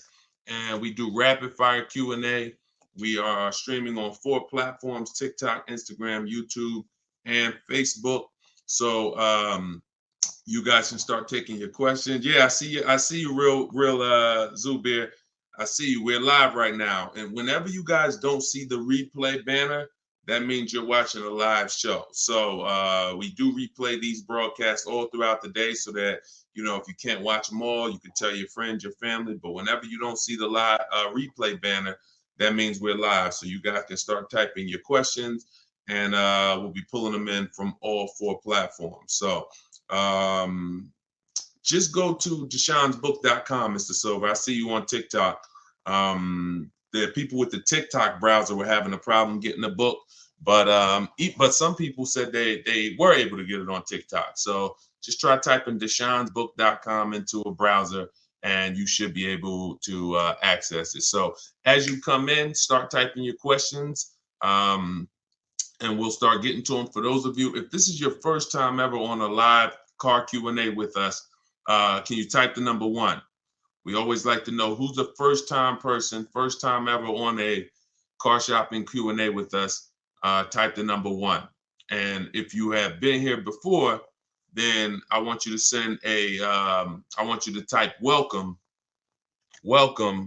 to the people who are first timers. Reginald, what's going on? I see you, Reginald, on YouTube. I see you flipped apart on Instagram. Sweet Major, I see you. Herman, I see you on Instagram. Real Zubir, I see you. Mr. Silver, welcome back. I see you on TikTok. If this is your first time with us, type a number 1. We welcome you. My name is Deshone the Auto Advisor. As I said, I spent 14 years in the car business from 2006 to 2020, left after the pandemic, never went back to Mercedes, and have been teaching people who are willing to listen how to save the most money, get below market deals, guarantee their best prices, their best interest rate, their best deals, car shopping online, getting bids instead of negotiating. So it is an entirely different science, but we go deep on it here. So feel free to ask your questions, and we'll start getting to them one by one. Everything I'm going to be teaching out of in this stream is out of my new digital book, Cars from Home, 7 Steps to Saving Time, Money, and Avoiding Dealerships. And we're going to put a comment for you guys in the Facebook comments and in the YouTube comments. We just like to get the housekeeping done so we could get right to the show, because once we get to the questions, we don't turn back. We don't stop until the hour is done. So we'll be here for about an hour. So we're posting a question now. Those of you who want the book on Instagram, it's in my bio. It's in my TikTok bio, and you can get yours for 75% off. You won't pay the normal $97 price. So let's get to it. All right. Let's see. We have Instagram. My car is out of repo and it was bad deal from jump. What can I do? Okay, so you got your car out of a repo. All you can do to get out of a car is sell it. That's it. You could sell it. Now normally you might say trade it, but we don't use the words trade here. We use the word sell it. So whenever you are, because you're not going to get the most money trading. So you want to do something we call an equity assessment. You want to find out how much you owe, call your bank. And this is the first step for everyone. If you have a car right now that you need to replace, I want you to stop thinking about trading, and I want you to start thinking about getting bids on it. Okay? No matter what you have, if you have this phone right here and you said, I'm going to trade this phone for something, are you going to get the most money for the phone? Think about that. Think about that. Yes or no? And always stay close to your keyboards, because we dialogue here, okay? I ask you questions. I need you typing fast in the dialogue. If you had this phone right here and you said, I'm going to go trade this phone, that's different than you getting bids on it and seeing what's the most money somebody will pay for this phone, okay? So that's what we do when it comes to our car buying process. So you're going to call your bank, find out what you owe, and then you're going to go to CarMax, Driveway, Carvana, Kelly's Blue Book Instant Cash Offer. Do not use KBB.com. It's a marketing site. And all it is an algorithm. It's algorithms trying to tell you what your car is worth. We're past that day. The world we live in now, we can get offers. And that's what you want. That's all that's important is offers. So Kelly's Blue Book Instant Cash Offer, Car Guru, Sell My Car, and Auto Nation, Sell My Car. That's 6 people who are competing to buy cars every day. And that's where you want to go. Once you go there, you'll be able to see if you have equity, means you could get out very easy. So if you owe 15, but your highest offer is 20, that's a 1-hour inspection. They'll cut you a check, and you got the equity. That equity is cash money to you. You put it in your bank. You can use it as a down payment. If you have negative equity, that's a different story. You're going to need to account for that. But the first thing you must do if you are replacing a car is an equity assessment. Okay? That's step 2 in my process. After we decide leasing or buying, and I'm sure we'll be talking a lot about leasing versus buying while we're here. So, all right, let's go. Keep the questions coming and type out your entire question. Try to get it in one shot so that we can see it all. But that's your first step, the real Zubair. Do your equity assessment. If you said you owe quite a bit, you gotta do the equity assessment and get real numbers. Let's get out of the gray area. I know I owe a lot. Oh, I got some equity. Oh, I got some negative equity. Let's get hard numbers so that we can move to the next step intelligently. Okay? Car buying is all about the numbers. Oh, it's still in repo. Then see if you can get the cash to get it out. That's it. I mean, if you can't get the cash to get it out, then what are you going to do? If you've had a car repossessed, they give you some time to come redeem it. You got to come up with the cash. If you come up with the cash, then at least you have a car and you can rebuild your credit based on having a car not repoed yet, but taken, which means you've gone 90 days, past 90 days on your payments. So, but you can build from that. If the car is done, totally repoed, then that's a different story. Now you're going to need to shop for a car with a repo on your credit, and that's going to be a different way to shop. You're going to need I have a couple different ways we do it. First step, we try to get first step would be a company like Limbuzz. They'll pre-approve people with really, really challenged credit, no credit, new people to the country. But you're going to want to make sure you don't go out and overspend, because the biggest problem with people with bad credit is you're overspending in the interest and the car. And what we do is we separate the interest from the car. What does that mean? Your loan is a product. Your loan, I know here's what you've typically done. You've given the car dealers 3 transactions. And that's why you can't get good deals. When you go and trade your car into a dealer, that's a transaction. You sold them your car. That's why on that buyer's order, there's a specific part for your car. They're buying your car. That's a transaction. Another part of the transaction is you bought a car from them. That's a different transaction. And then if you got your loan from them, that's a third transaction. So there's no way to get a good deal when you're giving dealers 3 transactions or 2 transactions and you haven't gotten bids for either. Break this down a little bit more before we go to the next question. There are companies that want to lend you money. They don't sell cars. That means they're willing to compete against other companies that want to lend you money. That means if this company is giving you an 8% interest rate, this one might give you a 7% interest rate, this one might give you a 6.2% interest rate. They're willing to compete. You need to bid that out. You need to bid that out. See, the only way we have price guarantees, what's going on, Trini, man? Good to see you. The only way we get price guarantees is by bidding our business out. So there's companies that only want to buy your car from you. Those are the companies I named like 5 minutes ago during our equity assessment. They don't even sell. They're not interested in selling your car. They like to, but they're also interested. Hey, we just want to buy your car. Even if we can't sell you one, we'll buy yours from you. You should be bidding that out. Type $ if you're clear on that. And then when you buy your car, you're bidding that out. So when people with bad credit usually go and don't have a strategy like the one I'm telling you, you're going to go and overpay because you're mixing the loan with the car. You're going to a dealer saying, hey, I like that car, get me approved. So you didn't even get a bid to find out, was that the lowest price car? Because some people think all dealers' prices are the same. They're actually all different. And look, only you know, but I know, I've been doing this long enough to know there are people who've been taught every Nissan dealer is the same price. That's why they'll come home and say, man, Nissan doesn't have good deals right now. No, one Nissan dealer didn't. So you have to, when you're shopping for used cars, you want to be looking at all the inventory to see who has the best price used car. Then you would use a company like LendBuzz, like I mentioned, who approves people with bad credit, no credit, new to the country, because at least you know you got a great price on the car.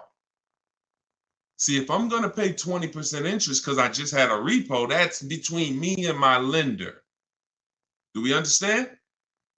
Most times when you have bad credit, it's between you, the dealership, and everyone else in the dealership. They know you have bad credit because you've been there for 10 hours. How'd you get here at 9 a.m. with me? We both walked in the door and I left at 12 and you still sitting in the waiting room hoping they get you approved. Everyone in the dealership knows you have bad credit. That's the way it is when you're mixing the credit and the car and you have bad credit. So what you need to do is be doing what I'm telling you, shopping for your car, finding the best price car, and then trying your best to find a company. You can try LendBuzz, as I said. But if you're overpaying for the car, if you're just walking into a dealership that you like, oh, I like that, and you think you're gonna just have a good time getting approved, you gotta understand you could overpay by $3,000-4,000 for the car itself, and then you're gonna pay 20%, and you're just burying yourself. And that's what most people are gonna do, unfortunately. That's not what I want you to do. Okay? So we'll talk more about our online shopping system, new car. I'm sure as we go through more questions on the stream, we'll go more deep into our online shopping system. But that I need to give you, if you have bad credit, challenge credit, repo, you need to have an overview of what your plan should look like, and that's what it is. Shout out to the people running the likes up on TikTok. Appreciate y'all. If you could tap the screen every couple minutes, if you're getting value so far, tap the screen. All right, let's go to, I see you, Uncle Hassan on TikTok. Let's go to you and type your questions, y'all. We're going to try to get to as many as possible. 23 Outback Wilderness, 9,000 miles, certified pre-owned. Should I get a warranty and what would be a good price? Well, you bid out the warranty. Multiple dealers. You call another Subaru finance manager. Hey, I got this 2023 Subaru Outback. I just got it. What could you give me? Can you give me your price on the warranty? You bid that out too.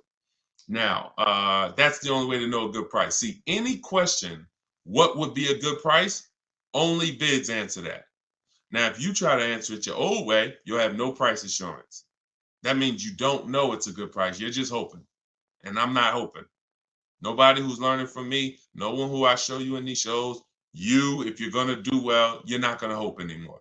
Hope is not a strategy. I hope I didn't overpay. I hope that was a good price. I hope I got enough for my old car. I hope I got a good interest rate. You understand? That's actually a little buyer's remorse. And we eliminate that. And the way we eliminate it is through bids. So should you get the warranty? Let's talk about that. So here's an extended warranty question. Uncle Hack from TikTok is asking, should he get the extended warranty on this vehicle? So here's what it comes down to. How expensive, how likely is it that things will go wrong with the car? And how expensive are they when they go wrong? Because all an extended warranty is an insurance product. It's an insurance product, which means you could pay $2,000 and not use it. Just like auto insurance, right? We pay for it every month. Sometimes, most times, if God bless us, we don't use it. There's no accident. There's no reason for us to use it. So with an extended warranty, you're trying to measure your risk and say, okay, what's the likelihood of me using this? And I got to use it enough to get all my money back and more. So if the warranty costs me $2,000, I don't want to just get $2,000 in value back, because if that's the case, I could have just, not paid for the warranty. So does the car have a high repair cost? You want to go to Google and type in Subaru Outback, the vehicle you got, repair costs. This is something that we do when we're considering extended warranties. This is step 6 of my process. Sounds like you already got your car. You've already locked up your deal. So this will fall under the paperwork and protection phase. My book is 7 steps. Step 6 is paperwork and protection right before delivery. These are the things we're trying to see. Do they make sense for us to get based on our situation? So with the car, if you see that Subaru you're getting has a high likelihood of repairs and a high expensive repair cost, then you may want to go ahead and get the extended warranty.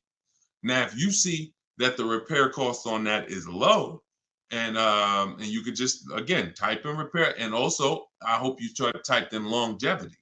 But longevity is something that's above and beyond repair costs, because longevity is when we're looking 100,000 miles, 150,000 miles. What are people saying about these cars? So the repair costs are more over the next 3, 4, 5 years. What is it going to look like? So if you see that this vehicle has higher than normal repair costs, then you may want to go ahead and get the warranty. But if not, then you may want to just keep that $2,000 or whatever you would spend. Whatever you would spend. So, that's all about a Mercedes. When people were buying Mercedes from me, I told them buy as much warranty as you could afford, because I knew it's good money.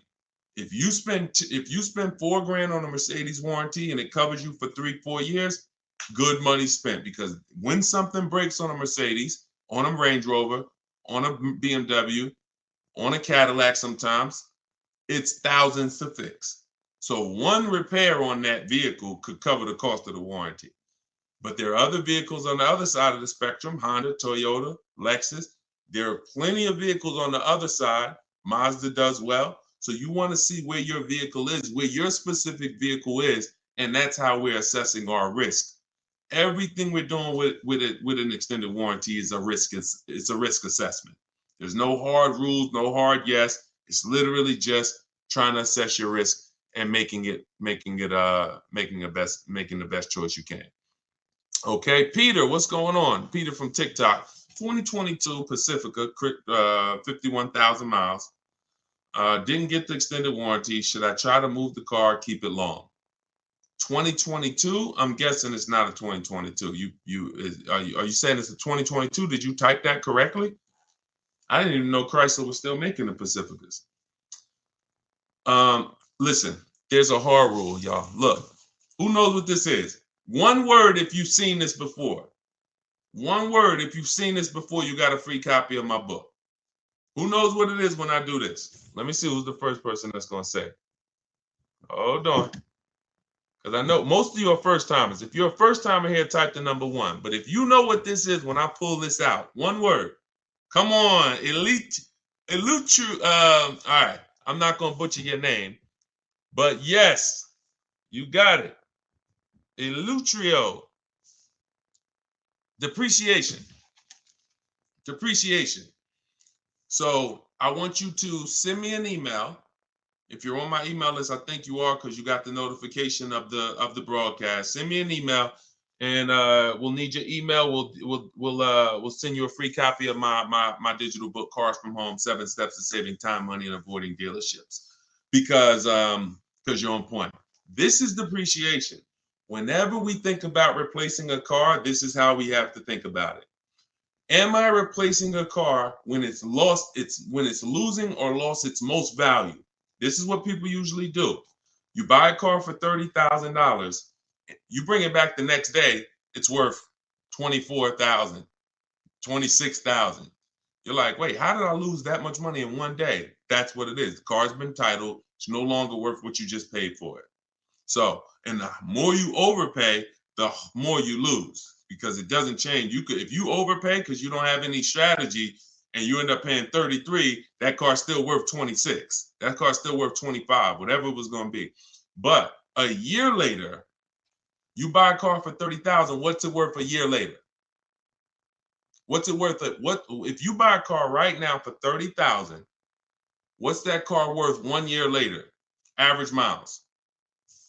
So we're answering Peter's question, because he's asking, should he be replacing his car? And then every one of you who are not keeping your cars 8 years, you need to be thinking like this, because I'm about to show you that you're losing a lot of money by not leasing.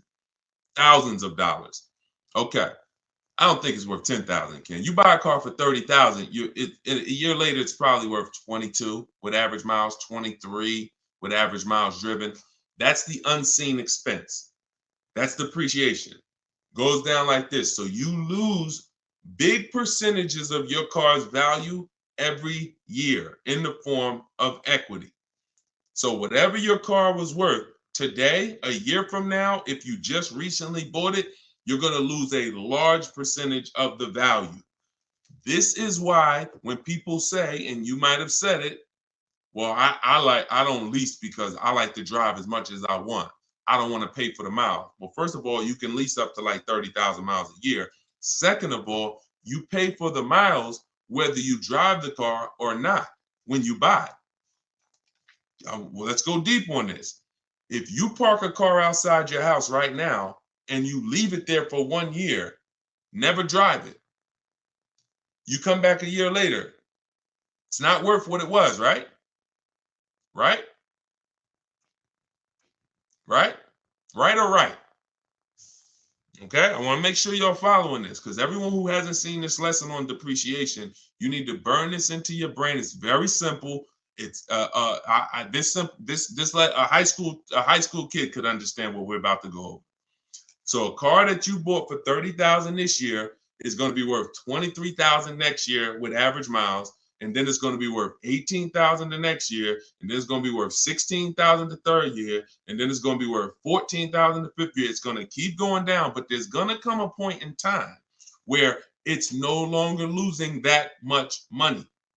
Who has a car outside right now? If you've had it for at least 8 years, tell me how many years you've had it outside right now. Type the number of years, not if you've had it for at least 8 years. Because I want to let Peter know that if he's not keeping his car for at least 8 years, he should be leasing. He should be shopping for great lease deals, not great purchase deals. And there's no way for you to get a great deal if you purchase when you should have leased. It's no way. And I'm going to show you that too. Okay, so tell me, let me know. Let me see. How many years have you had the car outside? So Al, I see you've had it for 14 years. Who's had let me know who's had a car outside. Tell me the number of years. Greg, I see you 5 years. Shakita, I said more than 10. Gigi Sweet Treats, I see you on Instagram 9 years. Jose, 20 years. Okay, Jose on TikTok with the 20-year car outside. Helen, 10 years. Sprice on Instagram, 12 years. Okay, this is what you got to understand. All these people that you're hearing answer, if you are like not an 8-year, 10-year, 12-year, 20-year person, they're not like this with their depreciation anymore. They're like this. What does that mean? The same amount their car is worth today, a year from now, it's going to be worth about that. If their car is worth $7,000 today, it's going to be worth probably $6,500 a year from now, $6,600, $6,700. This is the only benefit of purchasing compared to shopping for great lease deals. So if what you're doing, you heard me 3 minutes ago talk about the money you're losing when you buy these cars in the short term, 10,000. You're losing thousands, 5,000 this year, 3,000 this year, 20. So if you replace the car in that cycle, you've just lost tons of money because you're literally replacing the car in the biggest depreciation phase.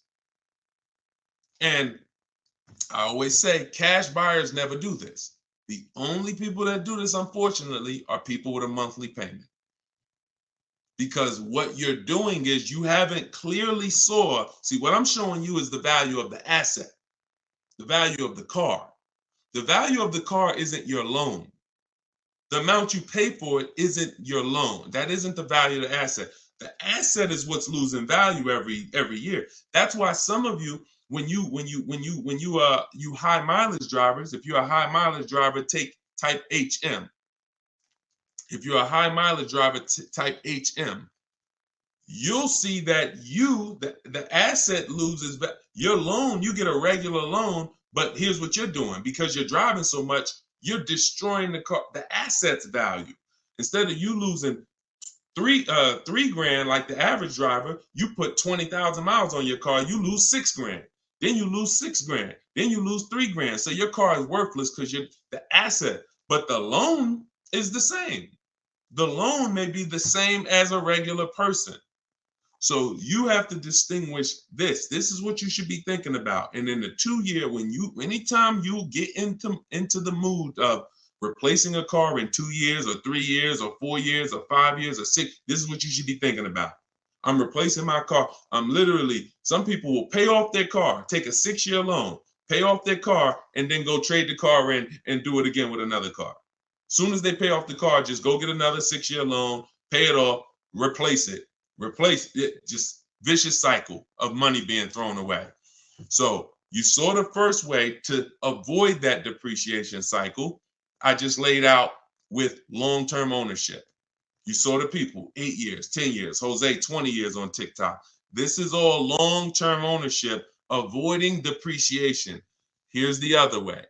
Great lease deals. Not average lease deals, not commercials that you see saying, hey, come lease this car, $400 a month with $4,000 down plus tax and fee. No, great lease deals. Great lease deals look like this. Great lease deals are never advertised. This is Danielle. Look, Audi A3, got bids, $44,000 vehicle, $550 a month. No money out of pocket. $44,000 vehicle. Now, some of you know every $5,000 on a loan is about how much per month. I'm talking to the people that's been here, but some of you might have saw it in my social media videos too. Every $5,000 on a loan is how much per month. Thank you. Okay, dang, Eleuterio, you are totally on point. It's $100 on a 5-year loan. On a 5-year loan, so when you look at a car and you see $20,000, automatically in your mind should be that's about $400 a month. You should automatically default. I want you order. Some people say, Deshone, well, what if I want a 6-year loan? Well, let that be the backup. Don't default to a 6-year loan. Default to a 5-year loan. Because you know if you get a 5-year loan, you spend less money than if you get a 6-year loan. So default to a 5-year loan. When you look at a $20,000 car, say to yourself, it's about $400 a month. You look at a $40,000 car, it's about $800 a month. Because I remember every $5,000 is about, we all assuming money down. Well, I mean, no money down. We all assuming no money down. Every $5,000 you borrow on the loan is about $100 a month, depending on the interest rate. So this same car that Danielle is leasing for $550, somebody is paying $800-900 a month for it right now. Got the same deal she got, except they purchased and she leased. This is what you should be shopping for. Let's look at Benita. Now let's do something with a price. Look at Charles, $48,000 Hyundai Palisade. He leased it, got his bids. Because I know some of you looking saying, yo, how do you get these deals? These don't look like the commercials. No, we use a different system, a bidding system. That's how we get these deals. When you have 5 dealers competing to get you offered, this is the deals you're going to start getting too. When you go into one dealer and go back and forth, 80% of dealers are overpriced. So you're not going to see these numbers. You got to sit at home and bid and let these dealers come to you. But look, he's paying $597, $48,000 Hyundai Palisade. That same vehicle, no money down, it's rounded up to $50,000. That's almost $1,000 a month for 5 years. Even if somebody took a 6-year loan on it, there's people right now probably watching this. You got a Palisade, no money down. You're paying $900 a month. So this is, look, he's paying $597. So when we start, I'll share more as we go into more questions. When you look at what I just told y'all, this is the danger zone right here.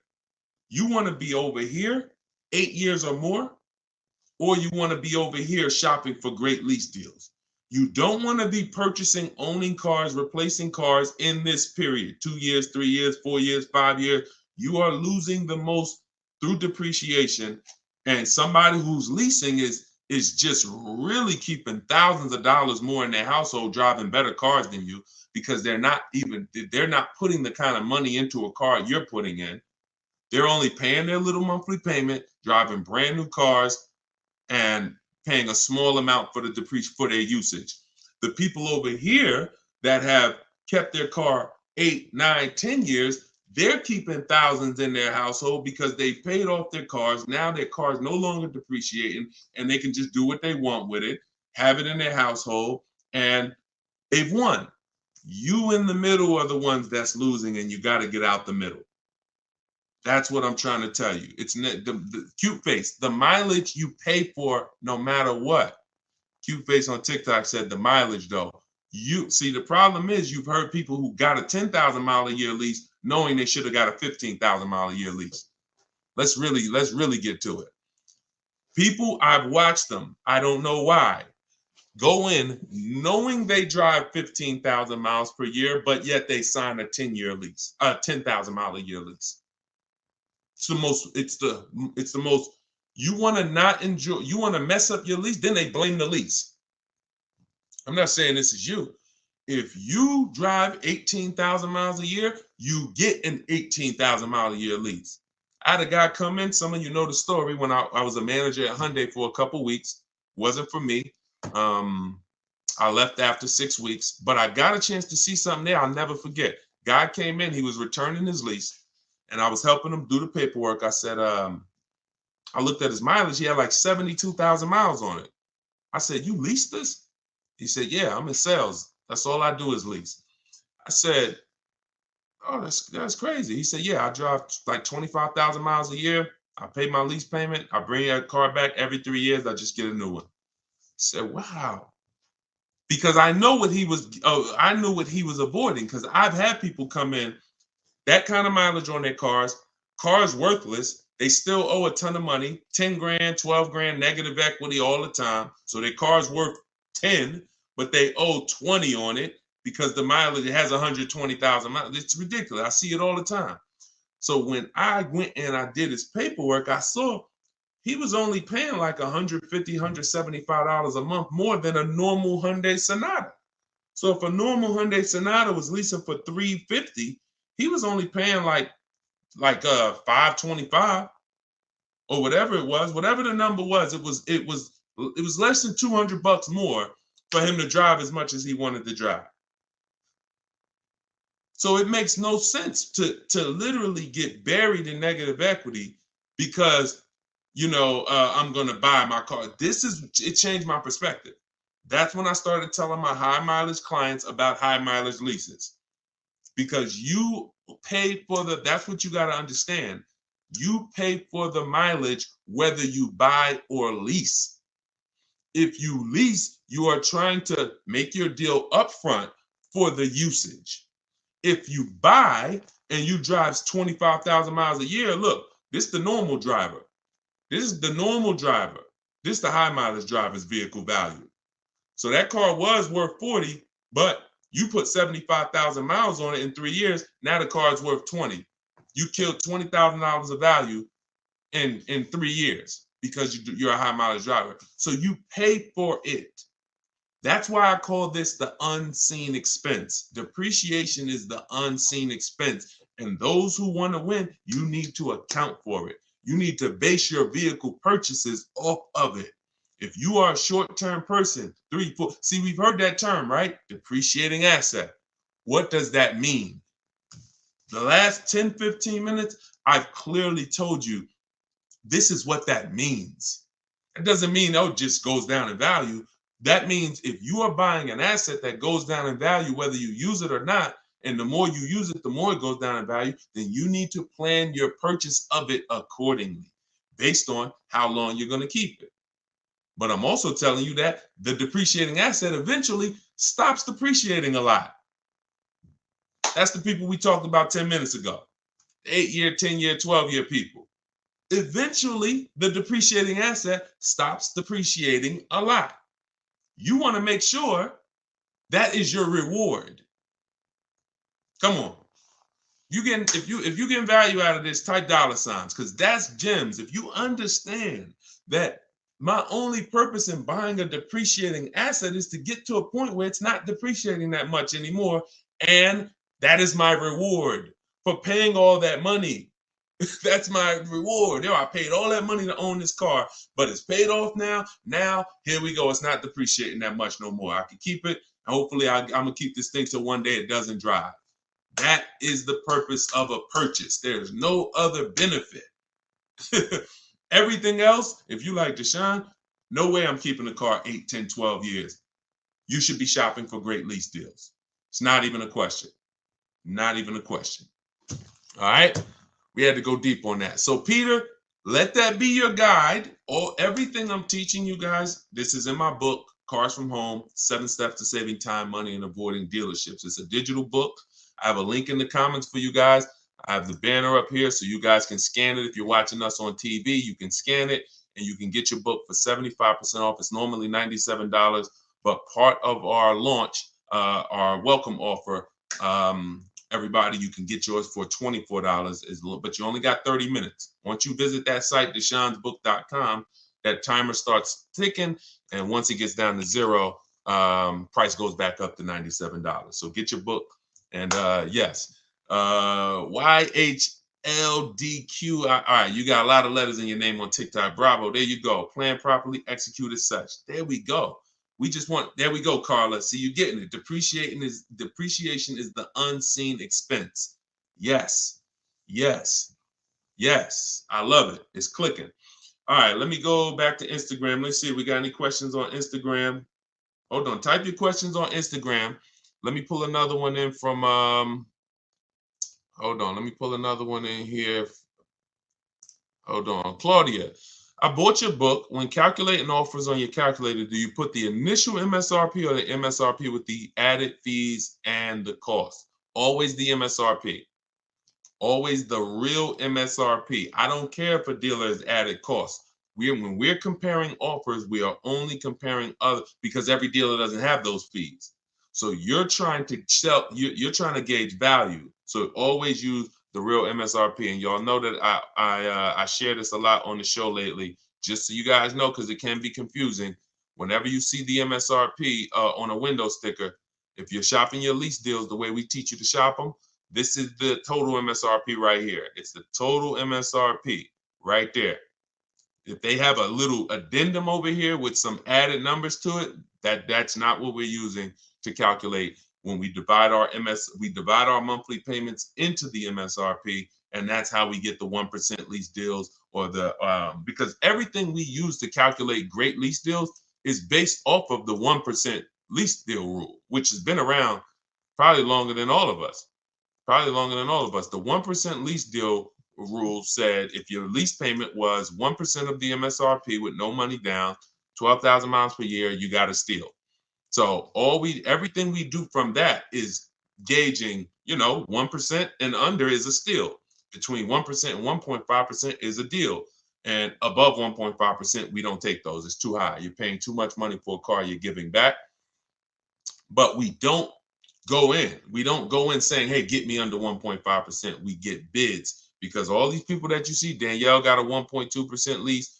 Bonita, Charles on his Palisade. My God, some of you saw Kimberly's deal. She got under 1% on her new Maserati, 1.09%. Frina got her Jeep. Look, 0.88%, staying $579 a month, $65,000 MSRP on her Jeep. If they would have went in targeting, hey, yeah, get me here, then they would have lost. If they would have said, man, get me to 1.2%, they would have lost. You get bids, you get 5 offers, because 4 are going to be overpriced in most cases. 80% of dealers are overpriced. That's the data we've seen. And then you let the bottom of the market reveal itself to you. Okay, we don't know what we're going to say. We don't know how much money we're going to save off a car. We don't know until we get those bids, and then the bottom reveals itself. So we're never fishing for the bottom. We're getting bids and revealing the bottom.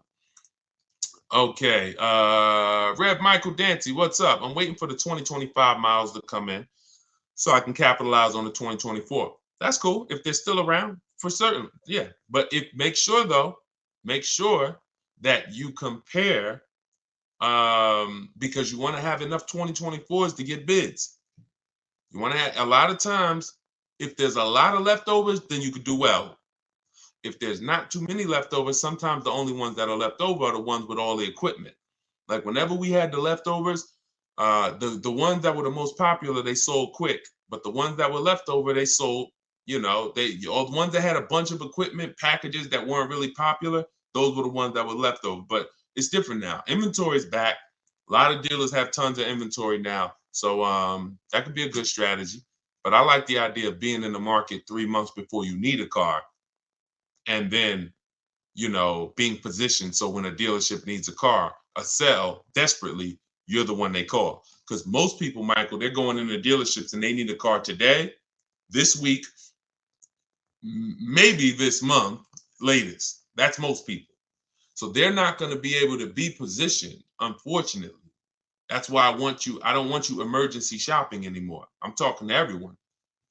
When you're using a bidding system, you're reaching out, you're contacting multiple dealers. I have a system in my book, I call it the 25 to 5. This is for new cars and leases, 25 to 5. So we're creating contact with 25 dealers on their website, telling them what we want. We do this in 20 minutes, literally 20 minutes, because I also have, things you copy and paste in there to make it quicker. But once you do this, now what you're doing is you're seeing who has a car, and then you're sending a template to request a quote, and then we say out of 25 dealers, we're going to get 5 quotes, at least 5 to 7. If we don't like those quotes, we've already told them in our initial email when our deadline is. This is important. This isn't information we hold back. We say, hey, I could buy a car today. Whenever we reach out, we always say, this is built into my template. This is something you want to say. When you reach out today, I could buy a car today. That lets them know you're a serious buyer. But I don't need a car until this day. We call that our no later than date. Why that's important? Because a dealer's mind is about today. So when we say I can buy a car, I can make a deal today, it gets them excited. Oh, I got a serious buyer on my hands. But when we say, hey, but I don't need a car until end of the summer. I don't need a car until winter. I don't need a car until such and such. Now that's a takeaway. That's a psychological takeaway.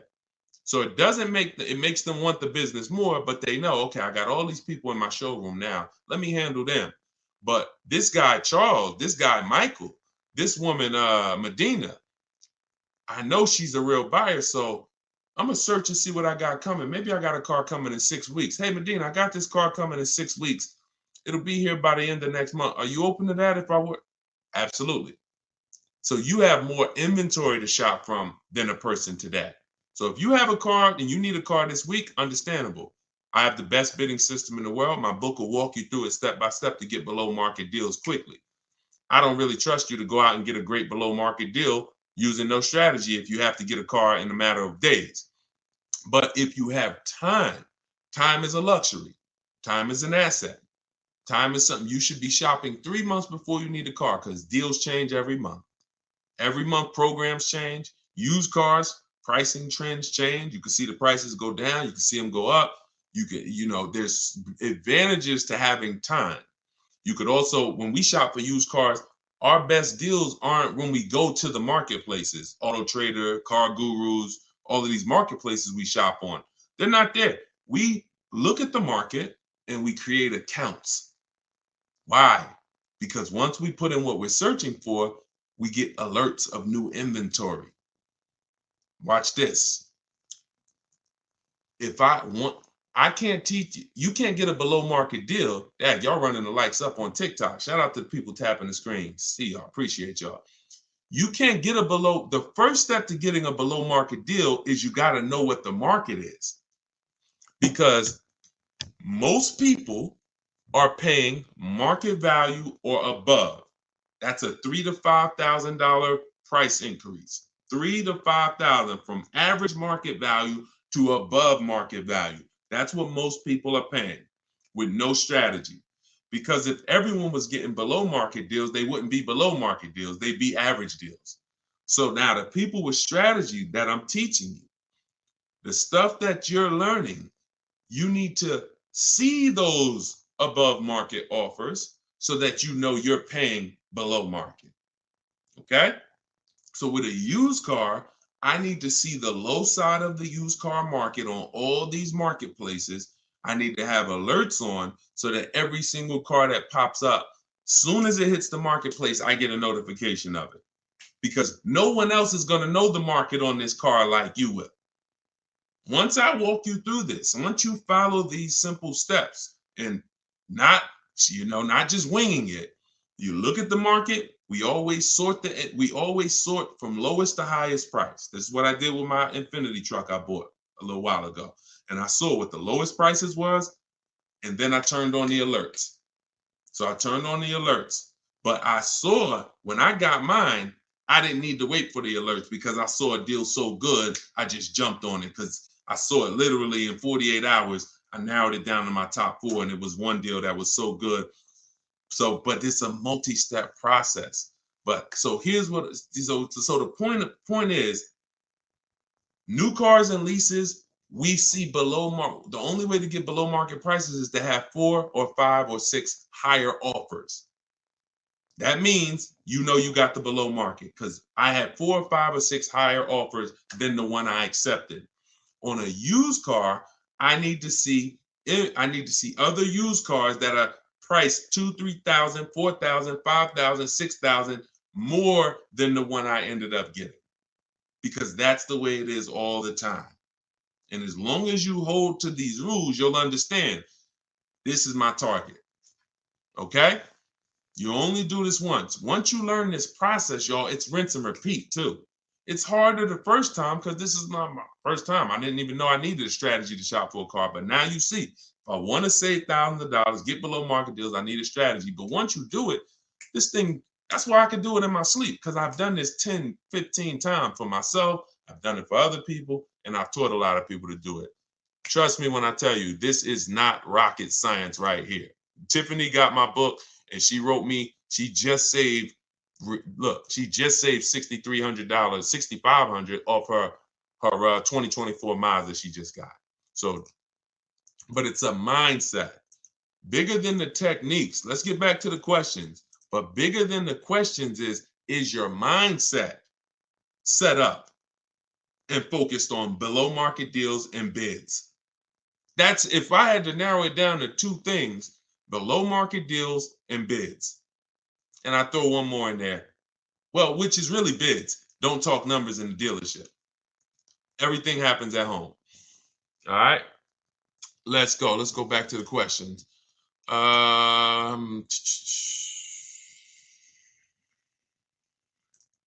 right. Queens Medina says, so it's not a whole lot of Mazda dealerships in the area for competition. Go wider. Go wider. Go on the website, put your zip code in, go wider.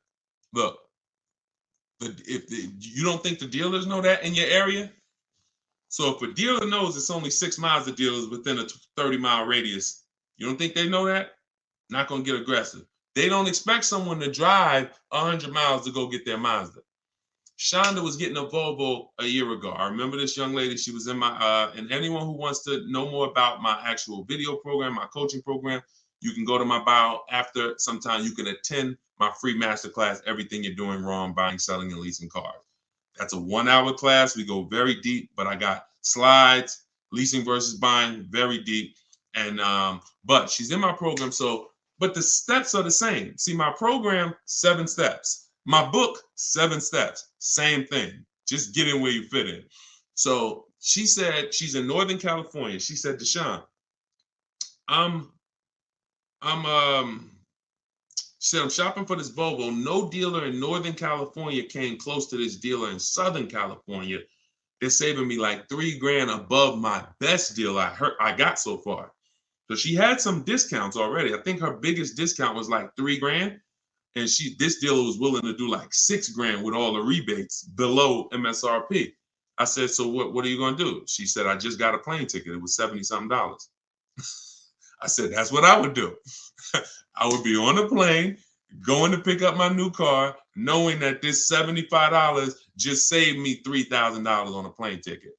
We got to be willing to go wide, and that's the science of shopping from home.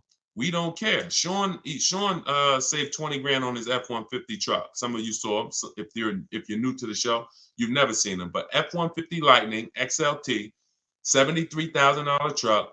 he saved, 15.5 plus 49, a little over 20 grand, $20,500. But one thing he said, which is important, I said, is this the best offer? Because listen, I didn't know. Could have been more. We could have got more. I said, I haven't seen the other offers yet, but I'm assuming you got at least 5. You're saving over 20 grand on this with the discount and rebate.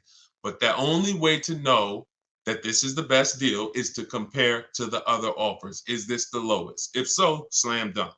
He said, guess I could have put a little more info. Yes, I got about 15 quotes. Couldn't find anything under MSRP. Follow me. He said, I expanded my search to 150 miles outside my area to find this deal. I'm going to another state to pick this up, which is something I never would have thought of before. You think he cares about shopping across state lines anymore? You think you get what I'm saying?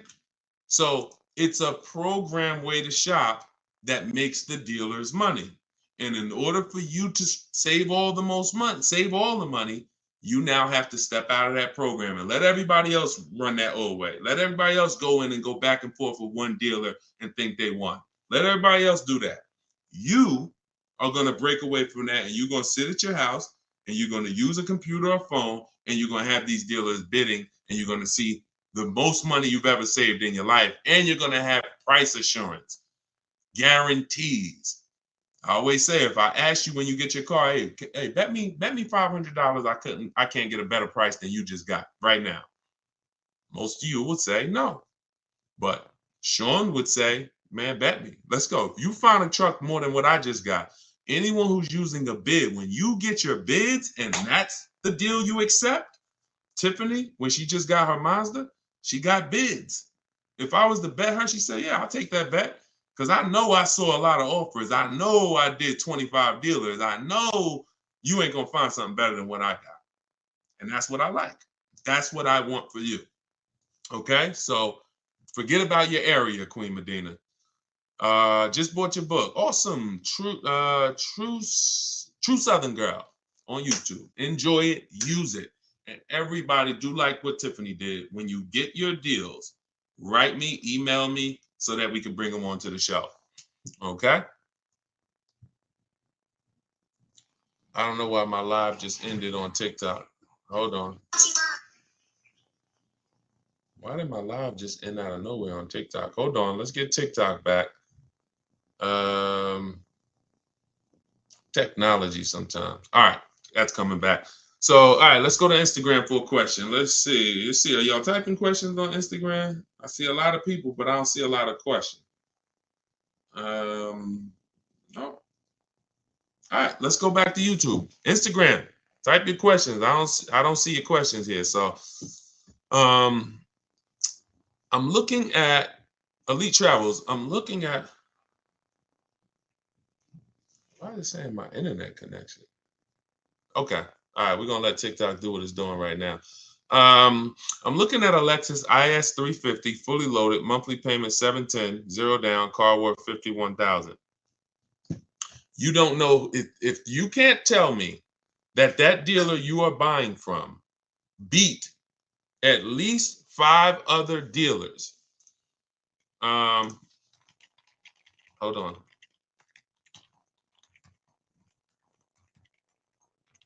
Hold on one second.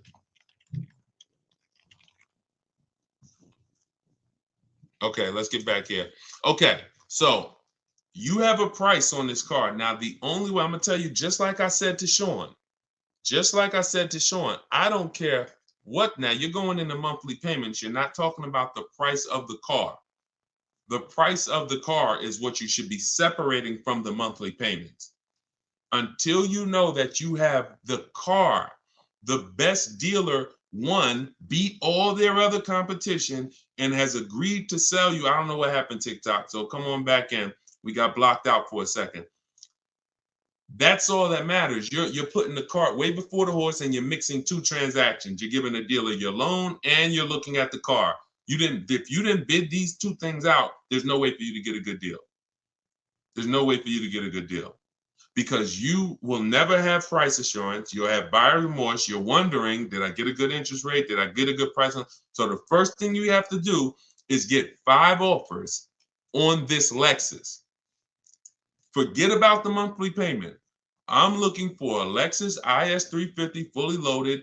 If you're going to use my way, we're going on the dealer's websites, 25 to 5 in my book, $24 in the comments section. If you're going to do it your way, you're at least going to call, speak to 5 Lexus dealers. You can ask for the sales managers. You're going to get 5 offers, and you're going to compare and find the dealer who's going to sell you the Lexus at the lowest price. And then here comes your loan. Then you come home and you would do what we call the bank bidding war. So we have a process we do where we let an almost unlimited number of people run our credit so that we can bid out our loan. I said earlier in the show, there's people who they don't sell cars, they just want to lend you money. They just want to lend you money. There's a lot of money in loans. $50,000 car, 1 point on the interest rate is probably $1,500. 1 point. Might be even more than that, quite honestly. 1 point. So that means if you end up with a 7.29 interest rate, but you could have got a 6.29 interest rate, that's probably $1,500 at least. God forbid, 2 points. 2 points. So we take the shopping of our loan just as serious as we take the shopping of our car, but we separate them. And so when you come home, after you seal your deal with the best dealer, you reserve the car, say, hey, great, we already got my business. You got the business. I'm now going to get my loan. I'll call you tomorrow. Then we come and we start the bank bidding war. Well, we started before this, but this is round 2 of it. We come home and we call our bank, we call our credit union, we go online, let all the online lenders access our credit. Who's going to give me the best loan for this Lexus that I'm about to pick up tomorrow or the next day? Now, out of all of those people competing, we take the best loan and then we call the dealer and say, hey, this is the best loan I got. If you guys can beat it, I'll give the business to you. That's the bank bidding war, because the dealer has another 5, 7, 10, 15 bank that he gives a lot of business to every month that he wants to see if he can beat that and earn your business on the loan. You want people fighting for your business. Everything is a fight. Everything is a fight. So that's what you want. All right. There you go. It's the biggest thing. I used to call these the 3 pillars of great car deals. Who you buy your car from, who you buy your car from, who you get your loan from, who you sell your old car to. You have to bid out each one. And that's how you guarantee you got the best deal. You can't give the dealer all 3 of these and you just work this out for me. No, it's too much money in each of those transactions. And once you do this, you'll see it's easy. Nothing I'm telling you is hard. All right? Nothing that I'm telling you is hard. All right? Vince, I see you. Wait, did we get any questions on Instagram yet? Okay, hold on. Let me see. Because I said I'd go to Instagram next, and then I got you. Looking to purchase a mobile grooming van. Can these steps be used for that? Certainly. Certainly. Only thing I would tell you with a business is make sure that your loan, well, you're not a high mileage driver, so absolutely. Anything where you're purchasing a vehicle, new, used, leased, I'm the best resource in the world. I would put my strategies up against it. And not only that, I put anyone who learned from me. I put Benita up against anybody. I put Charles up against anybody. I put Kimberly against anybody. I put Eddie against anybody. I put Danielle against anybody. I put Frina against anybody. I put Pierre against anybody. I'll put any. So I don't, yeah, of course. You're like, yeah, Deshone, of course you could find a better deal than me. I put anyone who's using my stuff. Tiffany just got my book and just used it and got her Mazda. I put her up against anybody. Because once you learn to get bids, it's a science. Once you learn, you're going to get better deals than anyone who's not getting bids. Always. Because you're going to talk to the same dealers they're talking to, and you're going to talk to a lot more other dealers than them faster than them.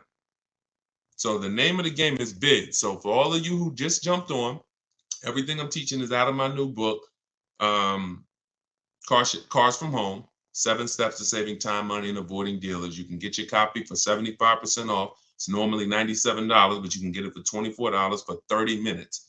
When you go and visit my website, deshonsbook.com, and once that timer hits 0, though, it goes back up to $97. So you can get it in the comment section on YouTube or Facebook, or in my Instagram or TikTok bios. I have a website there. You click the website and then click the button for the book. All right.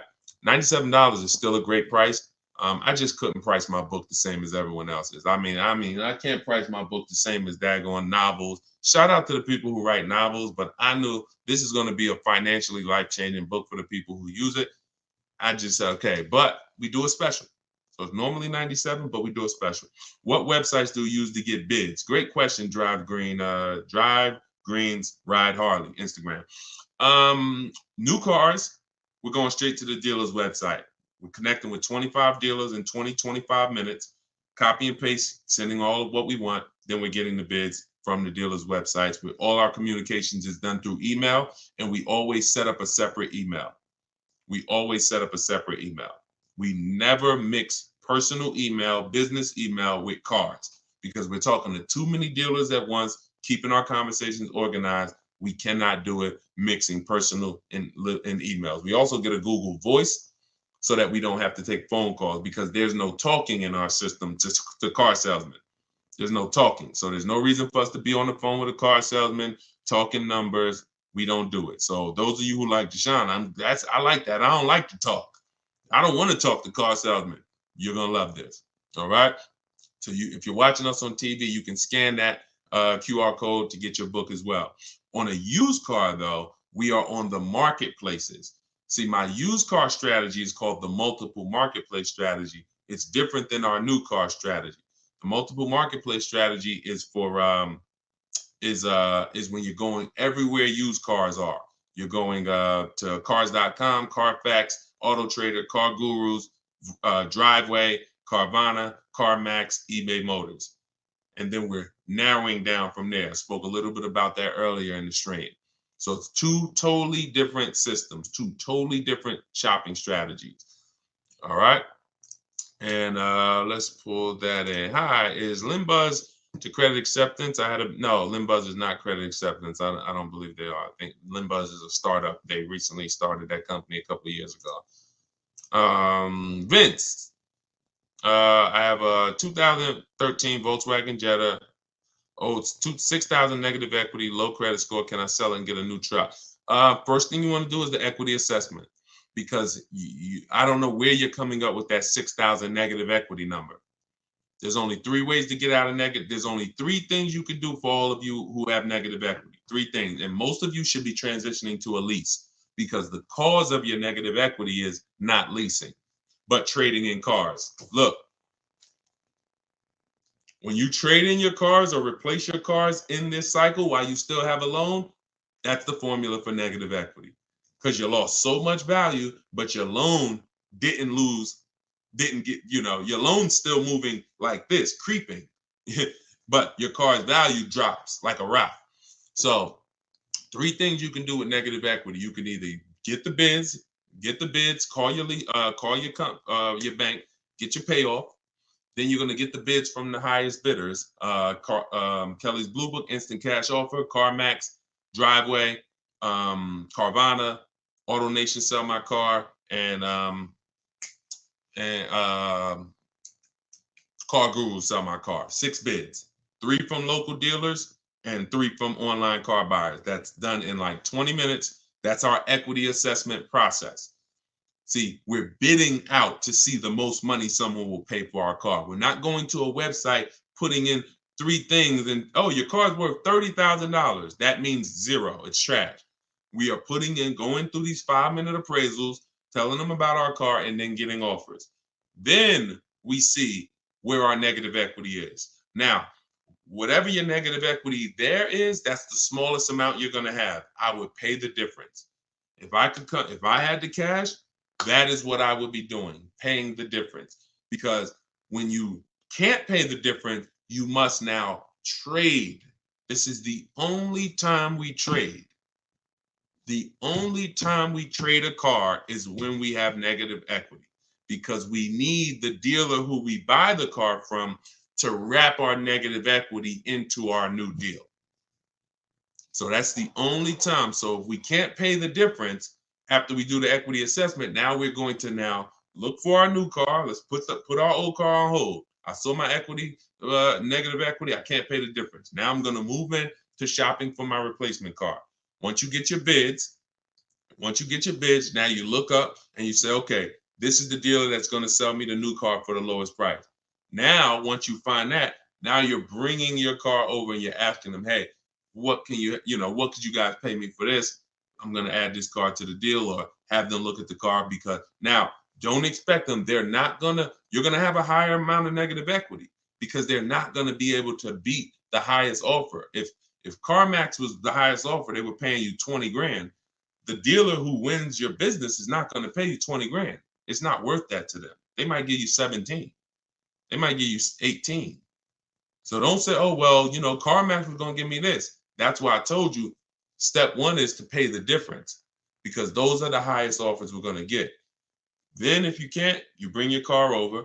But if you have too much negative equity, you're going to have to, you can't do that deal. You can't slap 10 grand of negative equity on a $30,000 car. The bank won't approve it. It's something called loan to value ratios. So when the bank sees, okay, this car is worth 30,000, they're buying, but they're asking us to lend them 40,000. Why? We're not going to do that. You can have a 900 credit score. That's why I call negative equity the bad credit for people with good credit. Because too much negative equity, you'll leave with no car. The bank can't do it unless you put money down. These are also the only scenarios where you must put money down. You can't do a no money down deal, because they're telling you the bank won't approve all of that. So in order for you to get this approval, you got to come up with like 3 grand because you have too much negative equity. But you still need to bid out who you're getting the car from, because if you bid out, now pay attention here, very important. When you get bids on who you're getting the car from, you never know if that car has rebates on it. You never know if you're going to get how much of a below market deal you're going to get. And the more below market deals you get, the more room you have to bring negative equity over. See, if someone's buying a $40,000 car, but they got it for 35, let's use Tiffany, for example. Let's use Tiffany. This is a perfect example, and I've never done this before, but I'm glad. So Tiffany bought a $44,000 vehicle. She got it for 65. She got 6,500 off. So now the bank will lend, usually with good credit, 20% above that MSRP. So if her car was 44,000, the bank will lend an additional 9 grand above that number, above the 44. So she got such a good deal. She got the vehicle for 38,000. Let's just say, for an example, she had 8 grand of negative equity she wanted to bring over, and she wanted to do no money down. She'd still be under the loan to value ratios because she got such a deep discount. See, the loan to value ratios doesn't change. If she got a $10,000 discount, that gives her more room if she had a bunch of negative equity. So if you don't know how to shop and get bids for the new car to save all the money, you're really eliminating any, possibility you have to bring over a good amount of negative equity, because you are just not getting enough off the car to make it make sense. So that's why even when you have negative equity, if you can't pay the difference between the car and the online bidders, you still want to take the second part, which is getting bids for whoever's going to sell you the car seriously, because if you don't get a good discount and you try to slap all that negative equity over, they're not going to allow it. And then you're stuck. Or you're not stuck, you just need to stay in that car and pay down the balance more. So those are the solutions for negative equity. And then the biggest thing is stay out of it. Stop buying cars that you're not keeping 8 years. Start getting great lease deals like we teach, and you won't have this problem. Everything we talk about, y'all, is in my new book, Cars from Home, 7 Steps to Saving Time, Money, and Avoiding Dealerships. It's everything I teach in a step-by-step way. Lease deals, selling cars, selling leases, getting new cars, getting used cars, bad credit, high mileage drivers, all in there broken down into 7 steps for different types of people. So it's normally $97, but I'm gonna post the link in the comments for you guys on Facebook. All right, and YouTube, there's the comment for you. And if you're on Instagram or if you're on TikTok, it's in my bio. You click that link. As long as that timer didn't hit 0 yet, you got your 75% off. You can get yours for $24.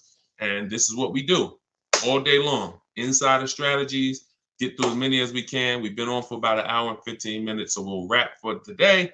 When you see the rebroadcast, make sure you tell your friends about it. We rebroadcast these shows all day long, so even if they couldn't join us live, they can get value from the rebroadcast, all right? I'll see y'all in the next stream. Shout out to y'all. Have a great evening. God bless you.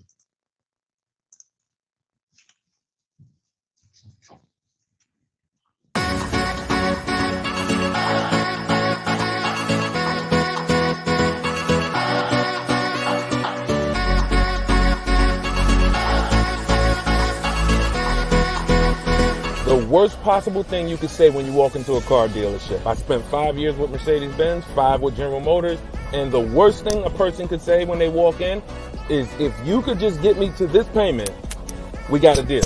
So your loan's probably still like 19, which means you got to pay to get out. You're upside down. It's called negative equity.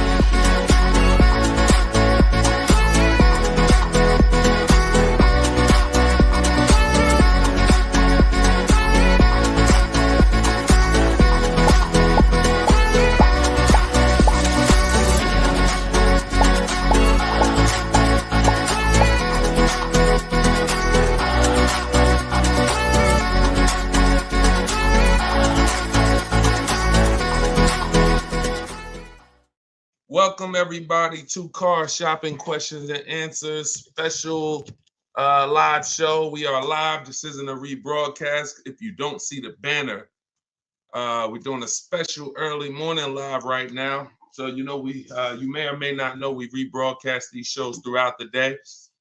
I'm your host Deshone, publicly known as Deshone the Auto Advisor. Spent 14 years in the car business. Now what I do is help everyone willing to listen, learn the science of car shopping from home, and how to stop negotiating and start making dealers and banks bid for your business. And that is how we save more money in less time than you will save spending hours and days at dealerships like you are most likely used to. So you guys can start typing your questions in. I do have my man Dolan moderating in the background. He'll bring the questions into the show. I always like to do a little housekeeping. I'm the author of the new digital book, Cars from Home, 7 Steps to Saving Time, Money, and Avoiding Dealerships. We are currently rated at 4.94 stars. Actually, right now, I got to do another screenshot. We got 35 ratings and 28 reviews. So thank you to everyone who's reviewed the book on Goodreads. And you can get your copy for 75% off during the show in my TikTok bio or my Instagram bio for 30 minutes. Okay, it's normally $97. We also have a comment in the Facebook and YouTube section, in the comment section. And we're going to put a banner up. Dolan, can you throw that banner up for those who may be watching us on TV so they can scan it?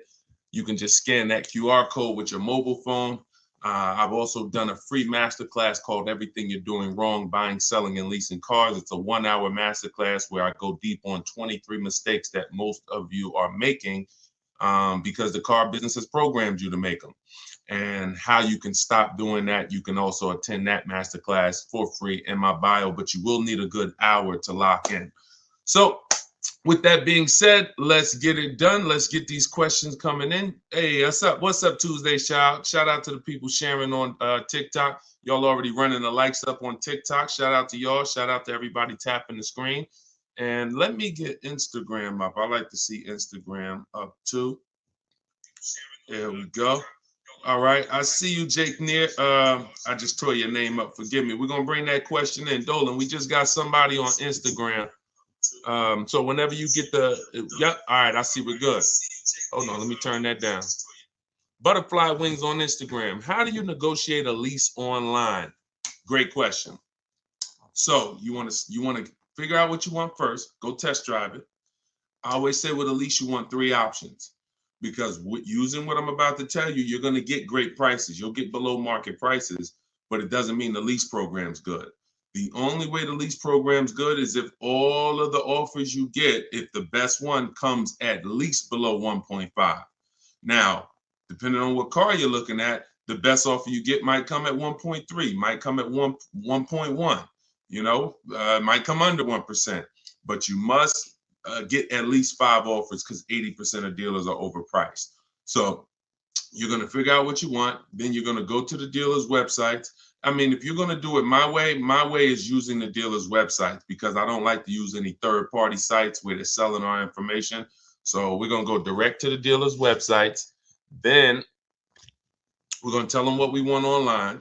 And then we're going to have conversations by email. But you must set up a separate email. If you try to do this with your personal email or your work email, it's not going to work, because you're going to have too many dealers emailing you.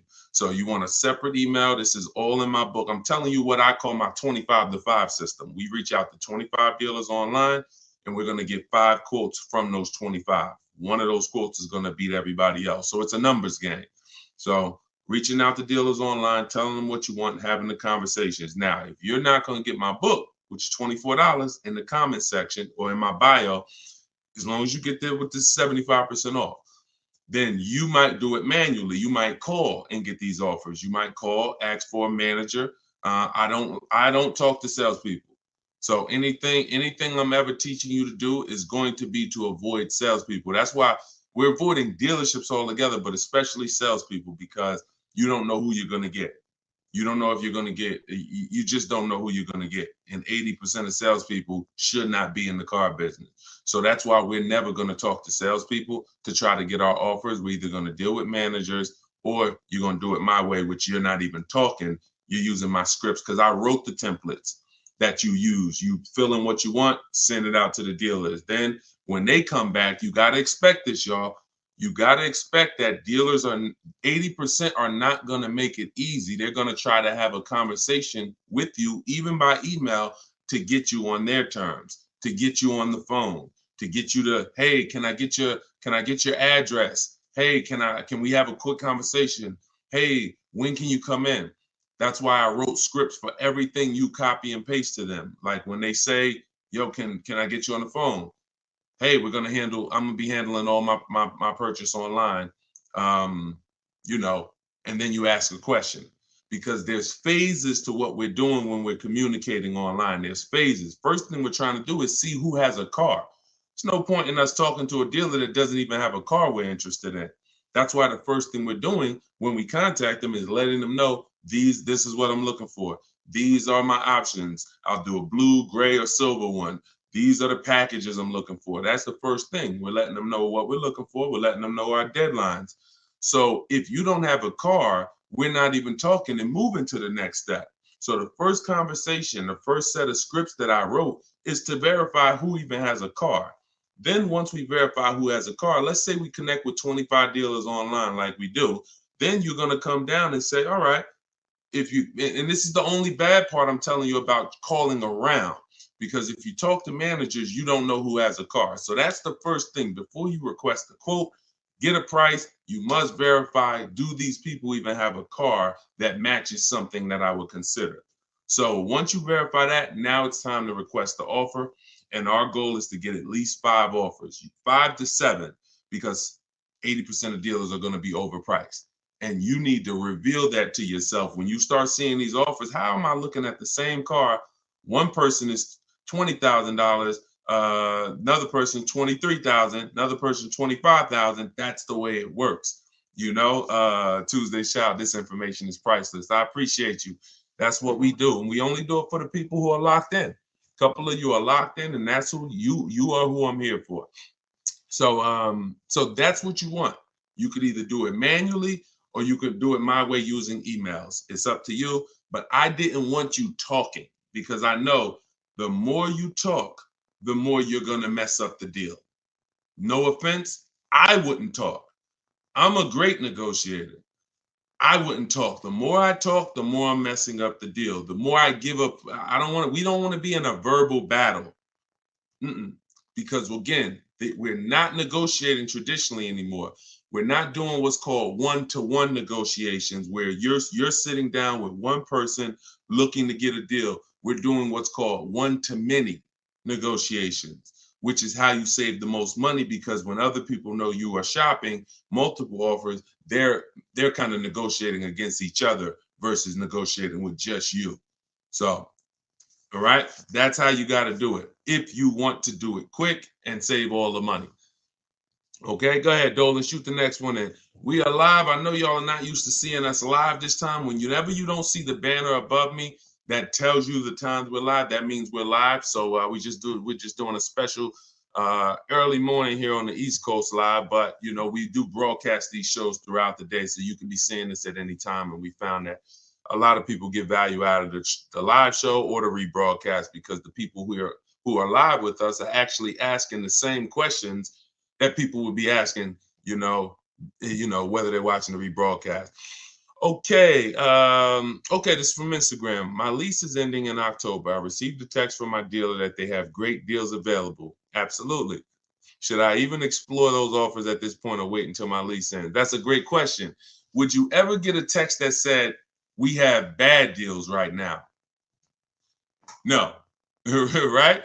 The only text you're going to look, who's getting calls right now from dealers, just so we can let this young man or I can't tell by your name, just so we can let this person know that it's not just them. Who's getting texts, emails, phone calls right now? We have great deals right now from the dealer who sold them their car. Type me if you are getting those calls or texts. All right. Look. Look, on all the platforms, we got people typing me. So you understand, it's not just you. These are automated things. Even when they call you and say, hey, look, look, everybody. Even when they call you and say, hey, your 2019 Subaru Impreza, that red one you got. Matter of fact, you could have the most one-off color. You know that lime green Subaru Impreza you got? I got somebody looking for that exact car. This is all automated stuff. This is all templates. That's the reason why we use templates. That's the reason why I want you to use templates. The templates in my book. You know, because this is copy and paste. Hey, Jim, the deals are great right now. Hey, Jane, we could get you out of your lease early. You know, if we could just have a short conversation.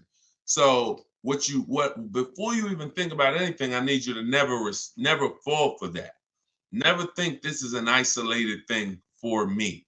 This is a template that goes out to thousands of people, and my name and information is filled in, even when you get letters to your house. So now we don't want to emotionally react to anything when it comes to car dealer marketing, because it works very well. It works on the public very well. That's why the showrooms are packed at the end of the month, at the end of the year. That's why it's marketing. It has nothing to do with getting great deals. Now, what you should be doing is controlling your deal. First thing you're going to do is decide whether you're leasing or buying again. If you're not buying your car to keep it 8 years to beat depreciation, then you should not be buying. You should be leasing. So if you're already in a lease and things haven't changed, like me and my wife, we went from leasing. We leased our last five cars. And then, you know, I noticed my wife kept getting the same color vehicle. I said, look, do you really want a new vehicle every couple of years? She said, I could keep a vehicle 8 years. So we ended up buying something. So once we decide we're long-term, we're going to beat depreciation, that's the purchase route. Now, if we're not, we're leasing. So once we are shopping for, once we decide that's step one in my process. See, I want you guys to get familiar with shopping with a process versus just winging it. Step one is leasing versus buying, because if that's the foundation of your car deals, if you structure your deal incorrectly and you purchase but you should have leased, there's no way for you to get a great deal. You're going to overspend by thousands of dollars. Doesn't matter. Okay? Doesn't matter. So now, once we move past that, we need to do an equity assessment. We need to see, can I get out of this lease early, or am I going to wait until the end? That's the simple answer you're looking for. Now, there's 3 types of equity assessments. There's equity assessments for people who have leases that they need to see if there's any money in them. There's equity assessments for people who have vehicles they own or finance. And then there's equity assessments for people who have third-party restrictions on their leases. There's 3 different routes depending on, you know, what situation you're in, but it doesn't change the fact you're getting bids for the vehicle you have. That is the name of the game, getting bids for the vehicle you have. So you're going to call your bank. In your case, I'm going to tell you how to do the lease equity assessment because you don't own this vehicle. So somebody else on here, if you want to ask a question about, okay, Deshone, well, I need to replace my car, but I own it or I'm financing it, then you can ask that question.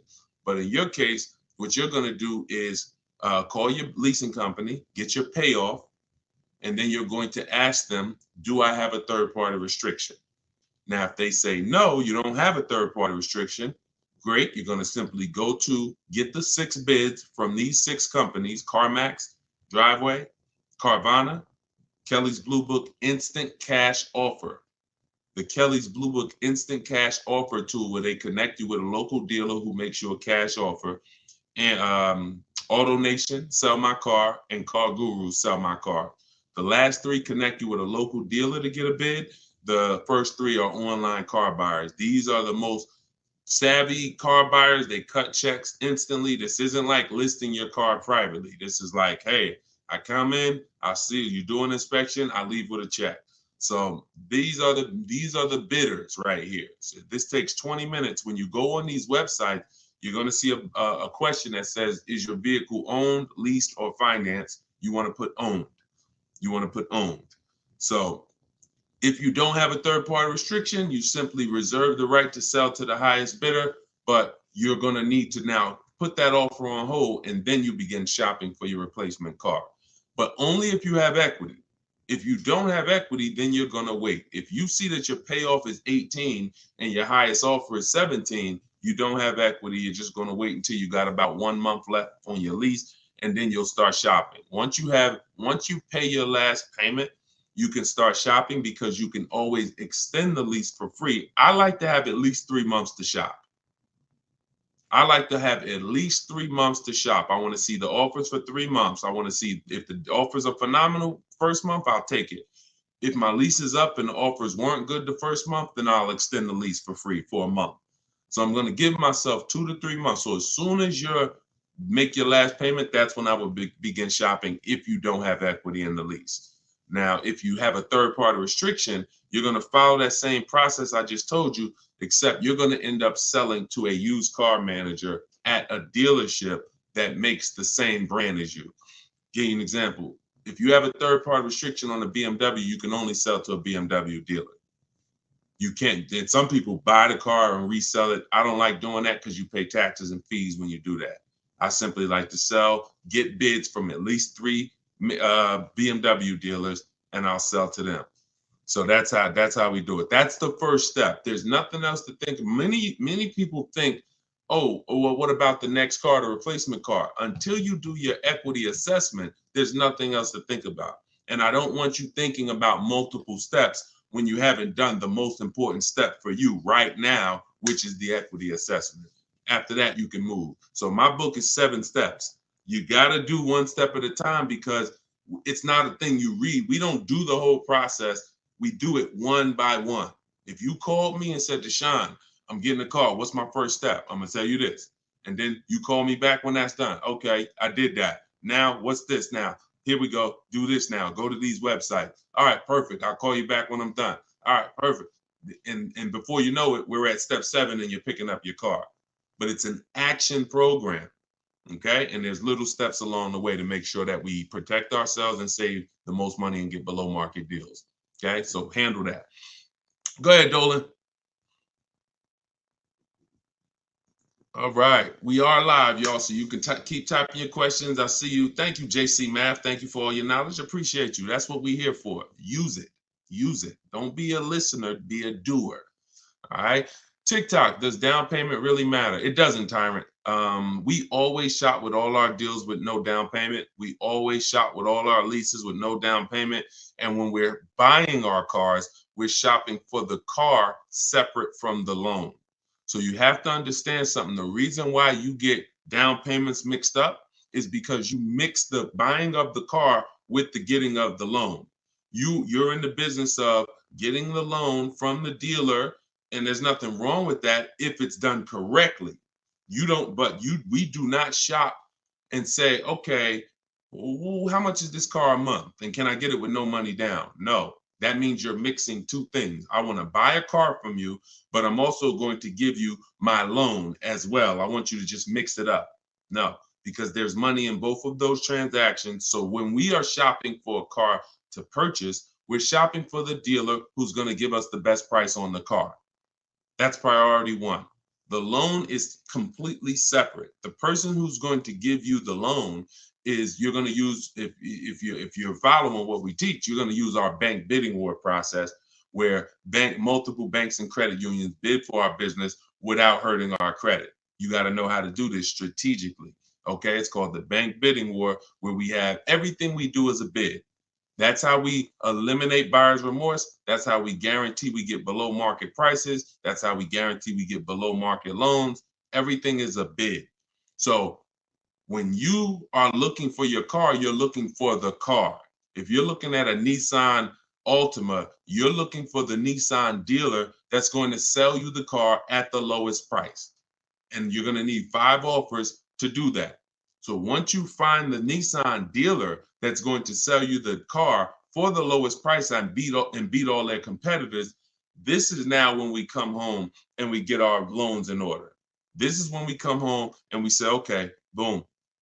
All right, I'm going to have my bank, my credit union, some online banks, go online, banks and lenders who, do car loans online. I'm going to have all of these people start bidding on my business, because now I have a car that I'm looking to go pick up in the next 24, 48 hours. And then after we get that round done, we're going to call and see if the dealer can beat it. That's the bank bidding war. You have 10, 15 people bidding for your business in a 24, 48-hour period. And when you end up getting your car, it only affects your credit like one hard inquiry, even though you had 15 of them. So all the inquiries will show, but the weight on our credit score will show as one hard inquiry, because it's called proper rate shopping. So that's how we make sure we get the best loan, and that's how we make sure we get the best price on the car. If you've been mixing these two, it's no way for you to guarantee your best deal. There's no way for you to save all the money mixing the loan with the deal and with the car you buy. And then some of you even mix the trade in and say, okay, I'm going to give you my old car, and I'm going to buy a car from you, and I'm going to get a loan from you, and I'm not going to get bids on any of these transactions. Impossible not to overpay doing that. Sorry, I hate to be the bearer of bad news, but that's how I have to deliver it for you to understand. Come out of that cloud. Come out of that cloud shopping that way. Okay? But down payments doesn't matter. Only people that can't do no money down deals are people that have way too much negative equity and they don't have any money. If you are trying to bring a lot of negative equity over the deal, the bank's not going to approve it, because they only are going to lend a certain amount above the price of the vehicle. But here's what's very important. And no, we're not going to talk about the negative equity right now. We'll let that be a question in and of itself. But the only people who can't do no money down deals are people with large amounts of negative equity. It becomes more difficult for you to do those deals. All right. Go ahead, Dolan. Great question. Okay. Jay Golden Gate from Instagram. Is this all in your book? Everything that I'm teaching is in my book. Every answer to every question that I'm giving on every live stream is out of my book, Cars from Home.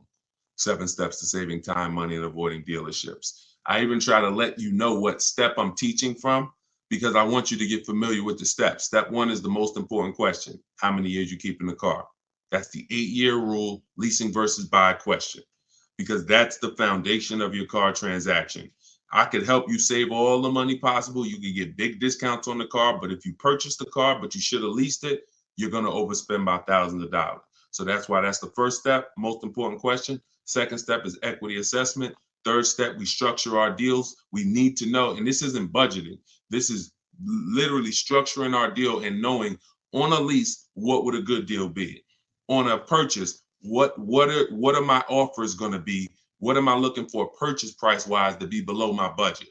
That's deal structure. Then we're moving to shopping, not buying. This is where we choose our car, do a little research, 5-10 minute research to make sure the car we're looking at is not a problem car, doesn't have bad reliability ratings, doesn't have bad longevity ratings, doesn't have bad initial quality rating. These are quick steps. And then we test drive if we're looking at a new car or a lease. We test drive it in that step. Then we move to multiple offers. Step 5, where we're in the market, getting bids, getting offers, actually able to take a deal across the finish line if it presents itself to us. Step 6 is paperwork and protection, which means, all right, we got our deal now. Now let's finalize our loan. Let's go over some paperwork. Do we need extended warranty, tire and wheel? And then step 7 is delivery.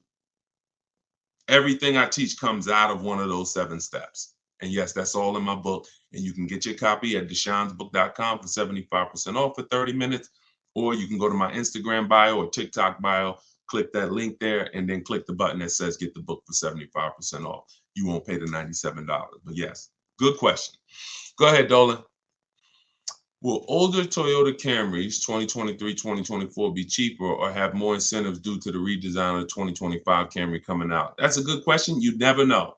It depends on if they have a lot left over. So what I always say to anybody who's thinking you want to get a pre-owned car, but you only want to get it like 1 or 2 years old, you got to be careful doing that. Depending on the car, I'm going to tell you why. I've had people who wanted to get a new one, I mean, a 1 or 2 year old one, but I say first of all, you're not going to have enough inventory to properly gauge what below market is on those vehicles. Because the only way dealers get pre-owned cars is somebody trades it in or somebody returns it off lease. So if or they buy it from an auction, which means somebody had to replace it. Somebody had to get rid of it. So you don't typically see people replace their cars in 1 or 2 years. So that's why you don't see a lot of 1 or 2 year old vehicles. So what I always say is you need to be running the prices on the brand new ones.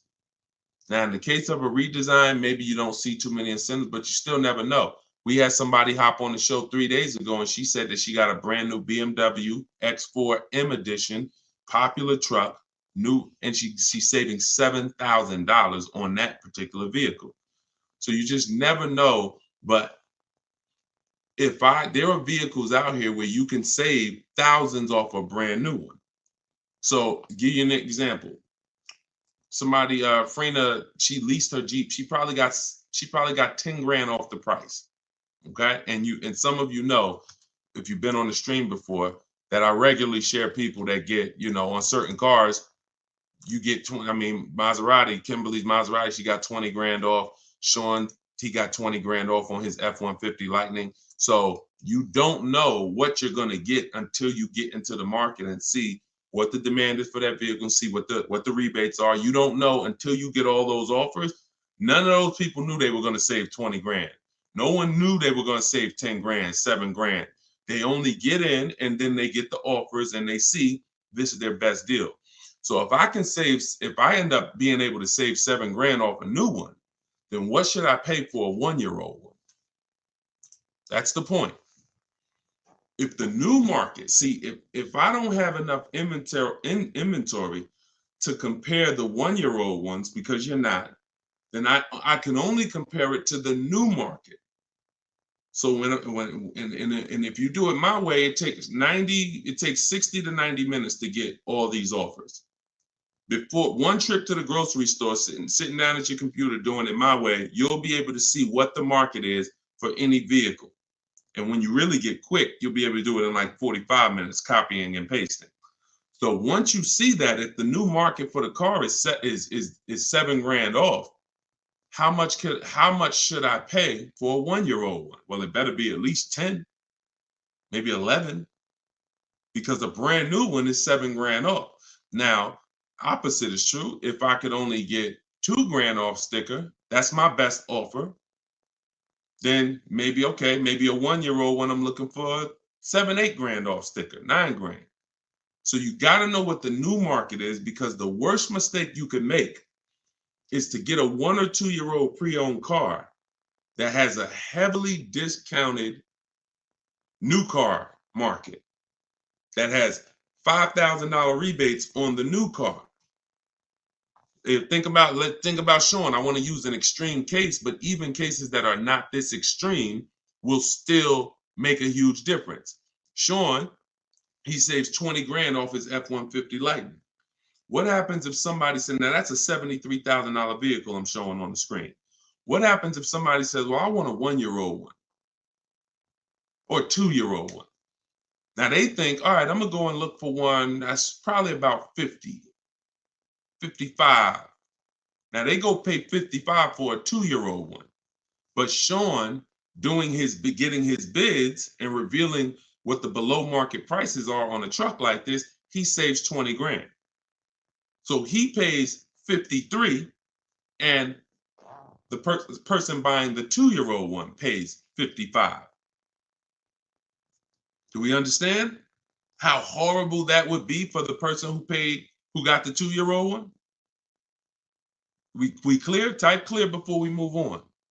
This is only for recent cars. This is only for 1 or 2-year-old. If you're going 3-year-old, there's typically enough cars for you to compare prices.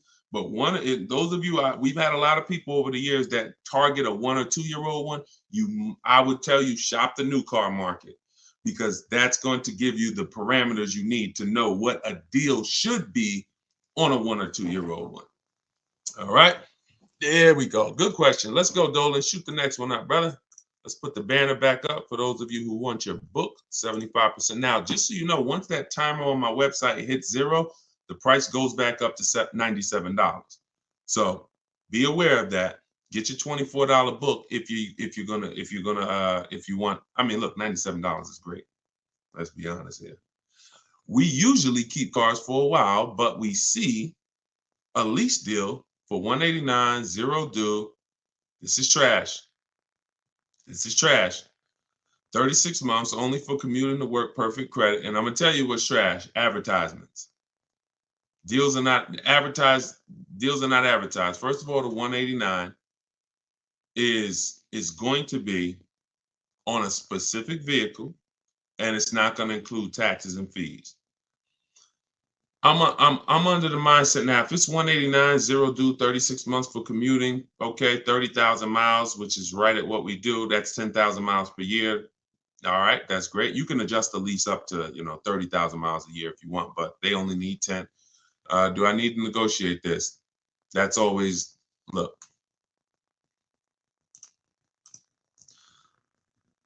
I'm gonna tell you this. So Frina called. She's in a group that we have here. Now Frina was shopping originally for a Jeep Grand Cherokee Limited because she had one already. So she posted to our group. She said, Deshone, the best offer on a Jeep Grand Cherokee Limited I got out of all my offers was 1.2. I said, that's still good. She said, yeah, but she said but the dealer is saying that they have another model that they could do better on. They said they could probably get me to 1% on that. I said, okay, you need to shop that offer again. You need to shop, you need to get bids on whatever model they're saying, because what happens if that model has different incentives, a better lease program, and you're just taking them for face value? Just because they're the best on this car doesn't mean they're the best on this other one. She said, okay. So and we do this in minutes. So she got her 5 offers. She got her 5 offers on the new one. She ended up getting the best deal I've seen in 3 years. 0.88% lease. So I don't know for a fact, to answer your question, if they're going to, once they add the taxes and the fees to the deal, I don't know where it's going to be. But here's what I do know. Great deals are not advertised. So deals where dealers are like, I don't really want to do that, it's tight. Like, they didn't love doing that deal for Frina. They just did it because they wanted to move a car. I'm always, especially knowing what we know. See, for you, shopping might be hard. That's why I'm trying to give you the formula and give you the recipe to getting deals online so that you can start getting bids in minutes. Even if you're going to do it manually by phone, it's still better than you just going in and saying, okay, that's what you advertise, give me that. That's just not below market, because anything below market is not, if anyone can get it, it's not below market, it's average. The stuff that I'm showing y'all, every single thing you see, anyone ain't just going and getting these numbers. Y'all see these lease deals that I share. Y'all see these discounts on these purchases I share. Y'all see Tiffany, if you were on the stream the other day, you saw Tiffany wrote in, just got her Mazda $44,000 brand new 2024 Mazda. And at the time of this recording, you know, that's literally 2 weeks ago. She saved $6,500 off a brand new Mazda. These are not deals people are getting. These are below market deals. So it's really your personal preference. If you want to be lazy with it, go in and try to fight for that advertisement. If you want to know for a fact you got the best deal on that particular vehicle, you sit at home and you get bids from at least 5 dealers, because 80% are overpriced. So it's your choice. I'm always doing it. This takes 45 minutes to do. By the time you get home, like whatever car this is, let's just say it's a Toyota Corolla, whatever car it is, by the time he goes, visits the dealer and comes home, I would have done the process to get offers, to get at least 5 offers on that same vehicle. That's how quick this is. Go ahead, Dolan. All right. What's up, Paul? YouTube. Have you ever heard a dealership tell you that you have too many cars when trying to get a loan from a dealership? I currently have 6 cars and they stated I should trade in at least 2 to 3 vehicles. Absolutely. Absolutely. If those cars are attached to your personal credit, then most definitely. The only way that wouldn't matter is if you had those cars in a business credit where it wasn't showing against your personal debt to income. So, you know, if you have several cars in a business name that's not showing, then that's showing them the business is taking care. They won't even see them in many cases. So if you have, 6 cars on your personal credit, of course, at any given time, God, if any one of those lenders is taking a risk, because what happens if the economy shifts? What's the chances that he's going to be able to pay 6 cars? So for sure, your best bet is going to be trying to, secure outside funding, outside financing. But that's what we would do anyway. We would always be shopping for our credit, our loans separately, and then giving the dealer the chance to beat it. For sure. And if you can support that, if you can show the income to support it, but it absolutely is very risky from a lender's perspective. Very, very risky. You just need to find the right lender at this point who is willing to take the risk, because obviously most people, it's hard to get a second car. Second car is hard because they're looking at normal people. Normal people are not going to be able to support a second car. Maybe a second car though, a third, a fourth, a fifth. No, I don't even know how you got those done, but however you did, it's income. I mean, I've had people make, $800,000, $900,000 a year. Okay, so it's all income based. So I'm not gonna sit up here and tell you I don't know how you got it done. If a bank sees that you make $500,000 a year, and you're bringing in $10,000 a week, and they say, okay, $40,000 a month. Okay, car payments are $3,000, $4,000, $5,000 even. Okay, but you're going to reach a point where they're going to start to see that, okay, this is too much risk. So I wouldn't be dealing with dealers, banks, especially if they're telling you trade 2 or 3 cars. You need to find a bank or a financing source that's going to be comfortable taking that type of risk. And that's it. Go ahead, Dolan. And if you're using those for business, you should really try to get them in a business name. Is your book only digital, or can I get a hard copy? It's only digital, because there's nothing that I can do. First of all, there's so many reasons why it should not be a hard copy. One, the car business changes. My strategies and steps don't change, but the websites we use change. Vroom used to be one of our bidders. Vroom went out of business a couple months ago. So if you had a physical book that you were reading, you'd be going to Vroom and getting we don't do this anymore. So templates, I link you to templates that you scan, you're copying and pasting. I'm linking you to Google Documents. I'm linking you to videos that's in my video library. There's things that I'm linking you to throughout the book. Plus, you jump from a section, like it's like a warp zone. If anybody ever played Mario, when you get to a part where I'm asking, where the most important question is, how many years are you keeping the next car? If your answer is less than 8, you click a link and you're going to the lease section. If your answer is more, eight or more, then you click this and you're going to the purchase section. So it's an interactive book so that you're not reading. It's no way. I don't want to be a person who's leasing a car. I mean, I don't want to be a person who's purchasing my car and I'm kind of skipping all this information about leasing that's not relevant to me. I don't want to do that because now I'm going to get confused. Okay, is this for me or not? So I had to have links that warp you to certain sections that keep you on track. Wouldn't be possible with a physical book. And again, the updates are probably the most major. Those two reasons are why this book would be horrible as a hard copy. Well, I'd just be coming back every 6 months, every year. I'd have to do volume 1, volume 2, volume 3, because that book you bought last year, it's not relevant anymore because there's so many things that change. When I wrote my first book, 52 Car Buying Questions Smart People Don't Ask, that was 2021. 2021, that was a digital book as well, but the format of it was so rigid. Once things changed, I couldn't change it. I had to totally write a whole nother book. Plus, I wanted to do it step by step. But back then, TrueCar had more power than they have now. That TrueCar has no power now. So all of these things, the market's changed. So we need to make sure that all the information we're giving is able to be updated. So when you open the book a year from now, it's relevant. And that's because we're updating the main file. Could never do that with a hard copy. All right, legit question though. Go ahead, Dolan. We are live, y'all. I know you don't usually see me live this time of the day, but we decided to do a special live. So whenever you don't see the banner above my head, you're watching a live show. When you see the banner, that means you're watching the rebroadcast because we rebroadcast the shows throughout the week.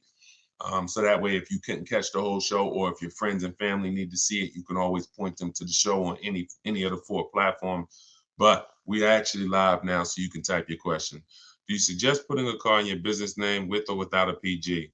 I'm not in the business of teaching people how to get business loans without personal guarantees. So, whoever told you you could do that, you should follow them to learn what banks, what cars do that. But you should still use my system to get the prices. Because one thing I see about these people who buy cars in their business credit, they just overpay like crazy. They walk in and say, "Oh yeah, I want this car right here." They don't know how to get below market deals. Same thing with influencers walking in with checks. Hey, your girl got a G-Wagon. Yo, your boy just got the Range Rover Supercharged autobiography. Man, they walk in and they are getting hit. I don't want to use that word on YouTube. They are getting hurt big time financially on these cars. So I would say, and I say the same thing with people who do Toro or who do who have a rental car business. You need to learn from someone who's going to teach you the business systems. That's the stocking of the inventory. That's the insurances. That's the how to market the business. That's the best practices in the business. But then you need me because we're the best at teaching people how to buy the inventory for the lowest prices. People are overpaying for their inventory because they view it as the business's money. That's ridiculous. Business's money is your money. So, but whether it's a PG or without a PG, get it done. If you sign in PG, I don't see most banks are not going to do that because what you're saying is, here's my business. If something happens and this car is not paid, the business needs to have the assets for you to go after that'll pay the car. If the business doesn't have the assets, the bank is saying we're coming after somebody who has the assets. That means you could just be like, one day, all right, I'm not paying for these cars no more. Take them back. And then there's no recourse. Most banks are not going to do that at all. But some will. If some are doing it, just find the people who's teaching you which banks do it and follow them. Okay? It's up to you. I've had plenty of people buy cars in their business name, personal guarantee it, and it doesn't show in their debt to income. And now, very important before we go to the next question, if this is your goal, you need to call the finance manager at the brand. So if you're like, oh, I want a Honda, you need to talk to a finance manager at a Honda dealership and say, if I buy a car in my business name and personal guarantee it, will it show against my personal credit? Because it will with Mercedes as far as 2019. And I learned that the hard way. Me and the customer. It was, I said, the customer was buying cars in their business name, real estate developer, and he came and he got a Mercedes Benz. He put it in his business name with the personal guarantee, and it's still reported on his personal credit. Then the finance manager told us, hey, just so you know, yes, it does still show. I'm like, we should have known that before. That's something we should be telling customers before they ever apply, because they're only applying in their business name because they don't want it to show against their personal debt to income. So always double check with a finance manager in the brand, okay? Everything that I learned the hard way, that's what I teach and warn against. So everything, negative equity, leasing, it was all based on mistakes that I saw people making. And I said, okay, how do we get into this? All right, now I need to teach people to do different things. Okay, go ahead, Dolan. Shoot the next one up. All right, keep typing your questions, y'all. TikTok, Arthur, what's going on? Yeah, I don't see a lot of questions on TikTok. What's up? Although y'all are running the likes up, appreciate you tapping the screen. See, well, here's what I say. Every time you hear something you like, every time you're like, oh, that makes sense, just tap the screen. It just runs the likes up and it lets TikTok know we talking big business over here. So I appreciate y'all. Arthur from TikTok said, what's the best way to handle being upside down? Ride it out? That's a good question. Now, that's the third choice. The best way, so what you got to know for those of you who are upside down in your loans, you have cars, do your equity assessment. I talked about the equity assessment at the beginning of the show. Do the equity assessment. Once you see that you're upside down, if your highest offer is 20, but you owe 24, you're upside down. If you could pay the difference, that's the best way. If you could pay the $4,000 outright, that's the best way, because the second option, you're going to have more negative equity than $4,000, because the bidding system is meant to reduce your negative equity by maximizing the price you get for your car. So in order to maximize the price we get for our car, we must get bids. So once we get the bids, we move on and say, okay, I can't pay the difference. Now I have to, I can't even say the word. Who knows the word that I hate using? Starts with a T. We don't do this. Only in these scenarios. Only in these scenarios. Only when you have too much negative equity, you can't pay the difference. You have to do the T word. What is the T word? Anybody know? We might have a bunch of new people on here. They're like, no, Deshone, this is one word we don't do. Okay, nobody? All right. It's trade. It's trade. Yes, just Neil. Yes, exactly. It's trade. Because what I always say is you're not going to get the most money trading anything. If you got a phone, a cell phone, and you want to trade it, you're not getting the most money for it. Putting it on the market and getting offers, that gets you the most money. So when you say, okay, if I would have took the highest offer from the bidders, then I would only have $4,000 negative equity. Most likely when you end up going this route, you're going to have 5 or 6, because you need a dealer who's going to wrap your negative equity into the new deal. So basically what you should be doing is leasing. There's no reason, 99% of the time, the reason you have negative equity is because you buy cars and replace them quick and you don't lease. I could see, if I'm a doctor financially, I'm going to treat your problem, which is what we're doing. Here's what you could do. You could do some antiseptic. You can use this. But here's what's causing the problem. Okay? So once this thing is healed, you need to know, because if you don't know what's causing it, you're going to be back in this situation again. Short-term owners, you don't keep your cars more than 8 years. You take out 5-6 year loan, you trade them in. Doesn't matter. You're losing too much value in the short term, and that's why you have negative equity all the time. So now let's go a little deeper on this option 2 for negative equity, because there's going to be a lot of people who have it. In 2020, and one day I'm gonna play some of the videos that I posted in 2021 and 2022, warning people not to overpay for these cars, and wanting people to use a bidding system so that they would find the best deals. And unfortunately, my voice wasn't loud enough to prevent the tens of thousands of people who are in cars that they overpaid for. So there's going to be a lot of people with negative equity that are looking and saying, okay, Deshone, what do I do now? So first option is what I just told you. That's the best option. You need to have some cash to do that. Second option is, all right, now I'm going to shop for my car. And then I'm going to and this is important. Let me show this for an example, okay? Because some of you, your knee-jerk reaction is going to be to just walk into a dealer, and let me warn against that. So let's use somebody who got a discount. Okay, here we go. Let's use Tiffany's case. Tiffany bought a car that is, pretty common, and she got bids and she saved a ton of money on it. Now let me show you this. So I'm shopping, I'm getting bids. The reason why I'm getting bids is because I need to know the largest discount I can get off the new car that I'm buying, or off the new car I'm about to lease, because this is going to be what allows me to transfer my negative equity over to the new car. So she saved $6,500.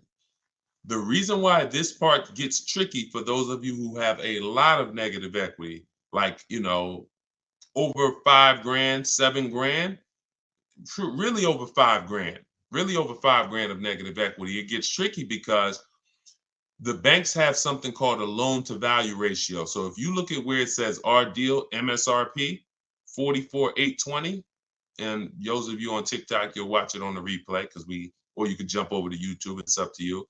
But the bank is only going to lend about 20% above that number. If you have great credit, maybe 25% above the 44,820. So if you're looking at a car like that, 44,820 is the sticker price. The bank's only going to lend $8,900 more than this. Now, this applies to people who are trying to do no money down deals. You got to realize taxes go on top, fees go on top, probably $1,000 in fees, documentation fee and motor vehicle fees. So between taxes and fees on this vehicle, that's probably another $4,500. So if the bank is only going to lend a certain amount over that and taxes and fees are 45, you really could only put like another 45 grand, $5,000 of negative equity before you are capped. That's why I said, coincidentally, works out perfectly. On a vehicle like this, you can only roll over about $5,000 of negative equity before you're going to blow out the bank's loan to value ratios, and they're going to say, oh, we can't approve that. We need you to put money down. So, but if you use the bidding system and you saved all the money that she saved, look at where your loan to value ratios is. Her starting price is 38. So literally she can slap. Remember, the bank's going to lend 49 on that $44,000 vehicle. The bank's going to lend 49. That means she could have put 10 grand. She could have put, $7,000, $8,000 of negative equity because the discount she got. So the discount you get affects how your overall deal. If you didn't get a discount because you don't know how to shop, and then you're trying to throw negative equity, now you're stuck, or now you got to put money down. But when you're shopping, getting bids, you get all the money off that you possibly can, and now you can throw larger amounts of negative equity. So somebody who didn't get a discount on that car could only put $5,000 negative equity on it. They could only transfer $5,000 of negative equity over. Somebody who got the discount Tiffany got, they can slap $10,000 of negative equity on top.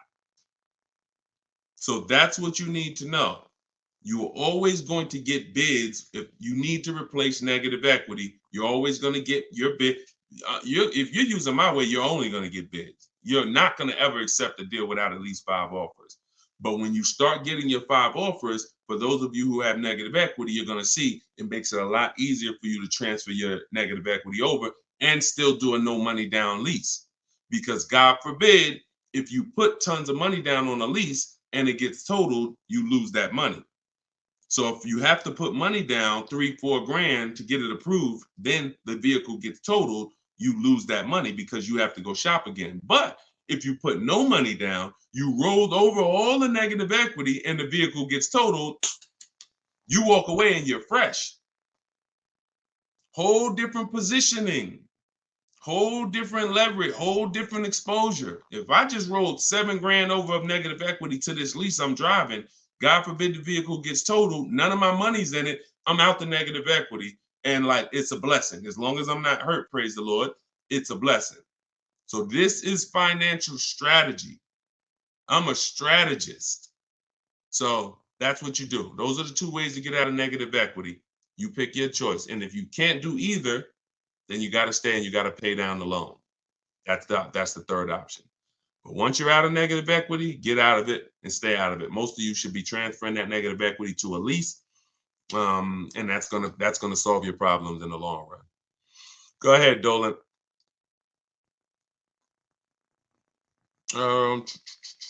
Okay, Andrew on Facebook. What do you think? A trade-in of a car almost the exact same price of the car you want to buy. Listen, we don't trade. You're using curse words on here, man. If I came in your house right now, any valuable object, and I wanted to make you a trade for it, you're not getting the most for it. So that's just what we do. We get bids. We get bids. We're not in the business of wondering, could we have gotten more? When you do trades, when you do this old style shopping, which is, think about this. I'm about to say something and it's gonna be a gut punch. You're shopping like it's 1990. Let that sink in. Everything y'all hear me talking about is new age, right? Stuff you never heard before. Now, I've been in the car business for 14 years. I've been educating people on car shopping from home for 3 years straight. Before that, I ran my own brokerage called Cars from Home, where I did this for people. And then I found that we can help more people teaching them how to fish. So this is something that we've been mastering since really 2015. I haven't been in a dealership to make a deal since 2015. My last deal was when I worked at Mercedes and I bought a used Mercedes when I was there. Forgot about that car. Phenomenal car. Got totaled. But that was the last deal. Every deal I've made for the last 10 years, and I've had 2 Infiniti leases. I've had a Jeep Grand Cherokee lease, and I've had the Infiniti truck that we bought. All been online, below market deals using my own system, using what I'm teaching you. Everything is new. All you hear on these streams is new. Wow, I never heard that before. Oh, that's brand new. Ooh, I like that. But everything you're talking about doing is 1990.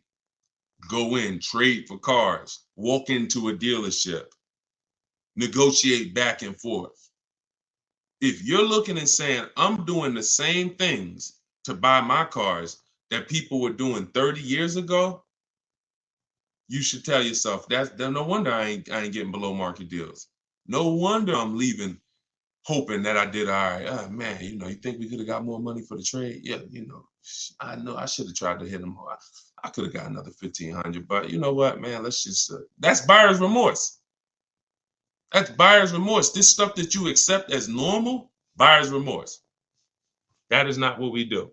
So we don't trade, we get bids, we separate our transactions. Who we sell our car to is different than who we buy our car from. That's different than who we getting our loan from. We bid out these transactions using online resources, and we do this stuff in 60 minutes.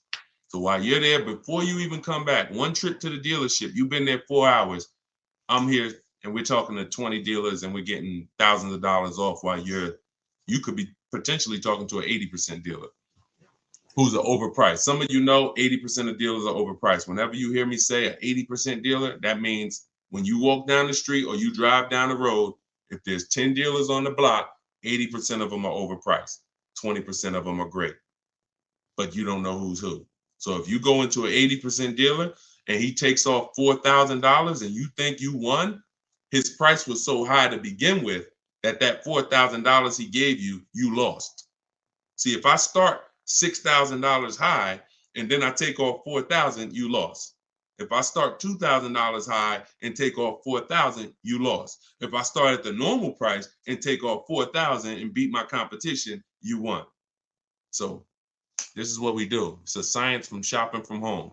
That's why the book is called Cars from Home. 7 steps to saving time, money, and avoiding dealerships.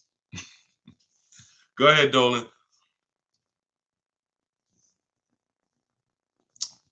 And then bring in Lakina. I see Lakenya on YouTube. Bring her in after Robert. Instagram. Y'all keep typing your questions. We are live. We'll do No, I don't do DMs, my olive branch. Thank God we got 2 million followers. There's no way. And none of this stuff is uncommon. See, a lot of times you think your situation is uncommon.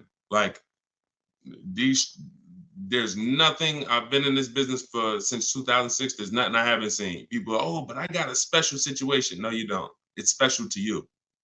It's special to you. There's 100,000 other people in that situation, which means I've already planned for it.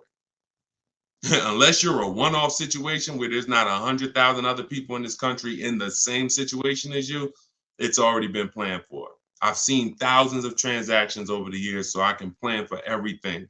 So there's no way functionally, logistically, that I can be in DMs giving people repetitive advice. When I make the information available, you just go get it.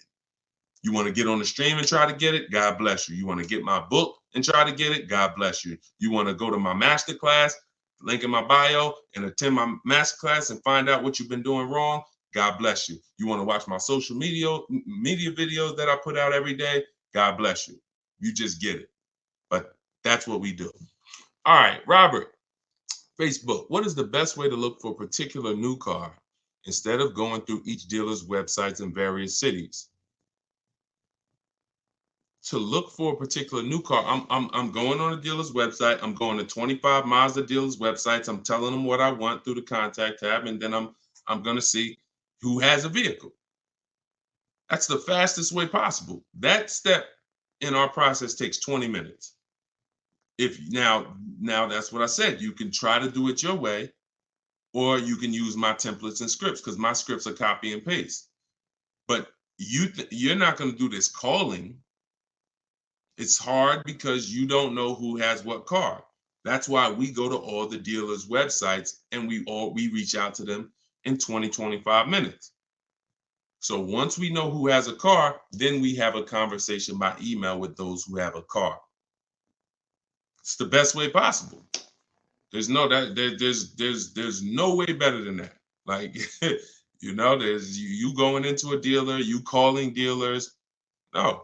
We know when we reach out to 25 dealers, there's a chance maybe 10 of them have a car we want. Maybe 8 of them have a car we want. If none of them have a car we want, then that means that car is either sold out or you're in between model years, which means it's sold out. The 2024s are sold out. We haven't gotten the 2025s yet. If we connect with 25 dealers and no one has a car we want, or only one person has a car we want, then that means that car is not in the market anymore. In which case, it's better for us to know that than walking into dealers, wasting our time looking for something that doesn't even exist. It's the best way. It's the best way. Everything else is a waste of time. Go ahead, Dolan. Okay, good morning. I bought the book and right now analyzing my equity. I owe $36,000 on the vehicle. It's a 2024 Mazda CX-5, but the only offers I've gotten so far are $23,000. Why are we looking to get out of a car? It's a 2024.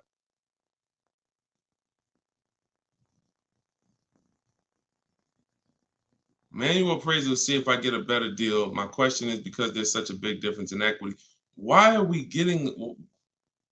trying to get out of a car that's a brand new car that just came out? I wonder if I should keep the vehicle for 8 years. Okay, wait. Okay, so you bought it. So you bought the vehicle. My question is, because there's such a big difference in equity, I wonder if I should keep the vehicle for 8 years. What do you think? My goal is to go into a lease. Okay, because I know I'm paying too much for a truck. I don't plan on keeping it. All right. Thank you for that. So it makes sense. Bought a car. should be leasing, paying too much for it because you bought it. $40-something thousand Mazda CX-5. You owe $36,000 on it. All right. Now that makes sense. Because I always tell people, if you've had a car for a couple years and you're thinking, some people say, Deshone, I know I'm not an 8-year person. I'm breaking the 8-year rule. Should I go into a lease now?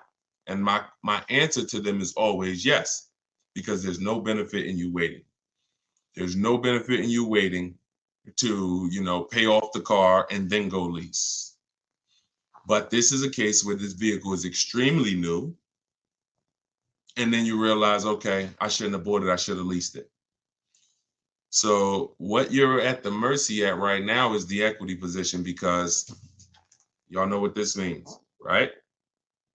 Depreciation. This is your vehicle right now. So the minute you drove off the lot, you lost 20%. So if that vehicle was a market value of $40,000 and then you drove off the lot, you lost, now it's worth 34.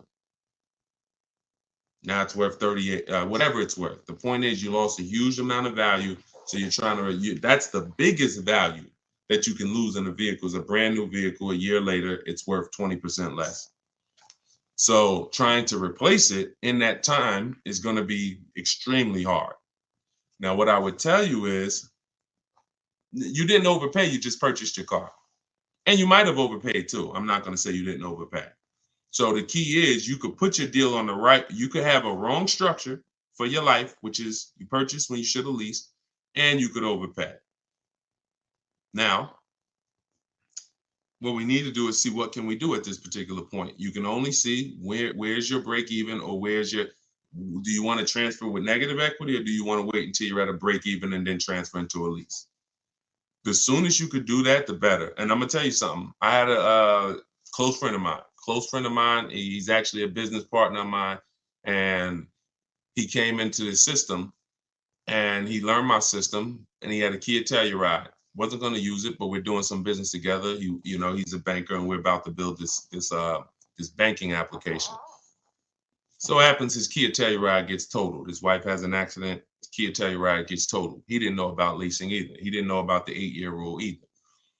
So he said, Deshone, so I'm going to use this bidding system that you create. I'm going to use the system, because why not? But what I found is, I'm not an 8-year person, so I'm going to go for a lease. I said, okay.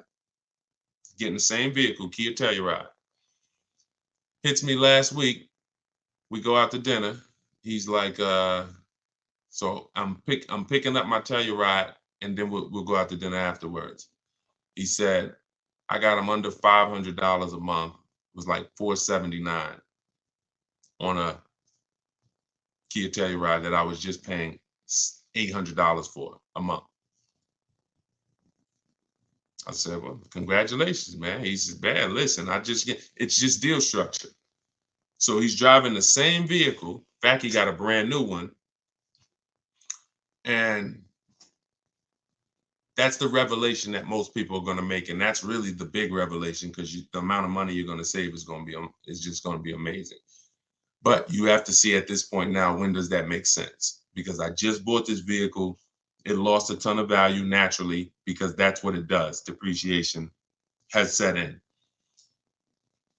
I would do my equity assessment and keep doing it. I do it probably once every 6 months, once every year, and see, you're paying $623 a month for it. Yeah. You could lease that same vehicle. I mean, think about this. And I'm just telling you so you can have a target. If you go right now and you transfer, okay, so let's just say a phenomenal offer on that, because, Tiffany got a Mazda. She got a Mazda. Now, she didn't lease it, she bought it, but she got $6,000 off the vehicle, $6,500. Let's just say that $43,000 vehicle, let's just say she could lease that for like, $425 a month. We don't know what her best offer would have been if she leased it. But if it's $4-something a month, then you overpaid because deal structure. And, if you put money down, that's more money that you overpaid. So you have to now have a goal and say, all right, this is a correction of a mistake. If the damage is done, Just understand that the damage is done. Wrong deal structure is it's done. So all you can do from here is say, all right, I know what my next goal is. I'm going to move from this vehicle to my next vehicle in a lease, and I'm going to do it when it financially makes sense to do. That's all you could do. It's a purchase. You didn't necessarily sell. You're not paying $623 because you necessarily got a bad deal. You're paying $623 because you bought a brand new car. So you should just focus on, all right, do your equity assessment every 6 months, enjoy the car. It's not going to be forever.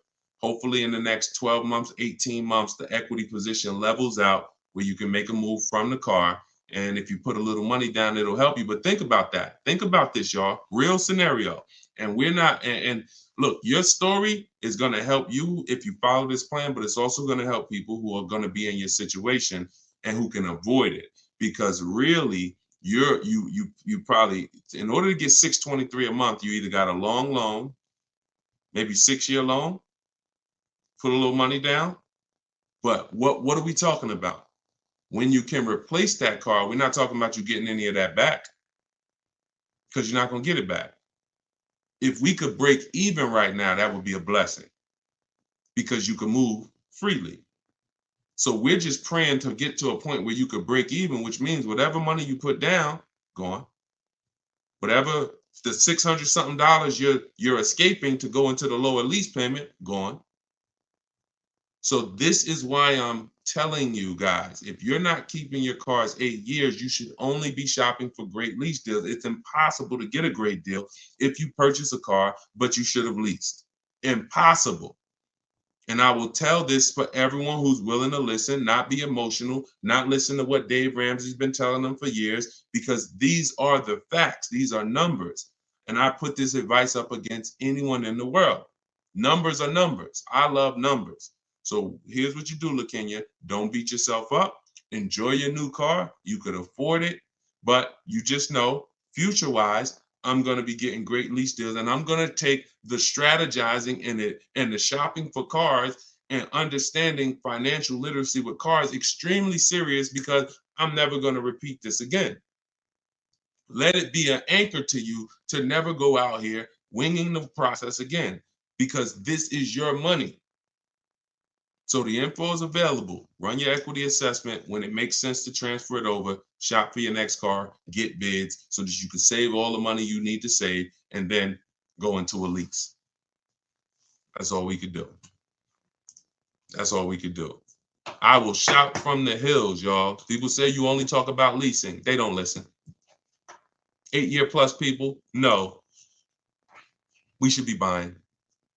If that's the most important question, how many years are we keeping the car? 8 years? We're going to buy it, because we're going to outlive the depreciation. We know depreciation looks like this. It's the unseen expense. These are the first couple years, and then it levels out like this to where my car is not losing value. Okay, good. No money down, 72 months. Good. All right. There you go. Then just do what I said. At least you didn't lose any money. It's just the overpayment is going to be for the purchase. You probably got a good price on the car. Just make sure that you run the equity assessment. You'll be fine. You'll be fine. And in the long run, you'll be fine. You're fine now. You could afford it. You just want to go into another car. Like I said, my man just did the same thing. My partner just did. He didn't know. See, if you didn't know, then it's just in the back of your mind. But he knows now. I was driving a Kia Telluride paying almost $800 a month. Now I'm in the same Kia Telluride paying under $500. Under $500. My payment is $479 or whatever it was. Same exact car. There's people pulling up next to him in the same car, but because they were told purchase your cars, don't lease, they're paying $300-400 more per month than he is. Just so they can say, oh, we purchased. Meanwhile, they're going to trade it in 3, 4, 5 years and do it all over again. Now, if they were keeping that Telluride, if they said we purchased this and we're going to drive this till the wheels fall off, we're going to have this in our household 10 years. One day we come out, it has 200,000 miles on it. It doesn't start. It's 12 years old. That's when we get rid of it. Then that's when you purchase. 8 years, 10 years, 12 years, you outlive the depreciation. You dodge this bullet. You don't replace your cars when it's dropping in value like this. And that's how you win. Long-term ownership. If you're not going for long-term ownership, then you should be shopping for great lease deals. That's the plan. That's the structure. Everything I taught from the stream on this stream is in my new book. It's called Cars from Home, 7 Steps to Saving Time, Money, and Avoiding Dealerships. It's not just the science of deal structure and proper deal structure. It's the science of car shopping from home and making dealers and banks bid for your business instead of negotiating. So all of you who are, if you don't like negotiating, if you don't like not understanding car deals, you will love this because it's going to work and empower you. You become the prize. People should be trying to win your business. You shouldn't be in one dealership or 2 dealerships trying to talk them into selling you a car and doing you the honor of selling you a car. You should be sitting at home and letting banks and dealers come to you and win your business. We're the prize in this. So our strategies and our systems reflect that. We are the prize. And the 20% of dealers and the 20% of banks that do the best deals, they don't mind competing. They don't mind showing us that, yes, you are the prize. And here's what I'm going to do for you. I'm going to beat all my competition's prices just to show you that I really do want your business. Thank you. Those are the people we do business with.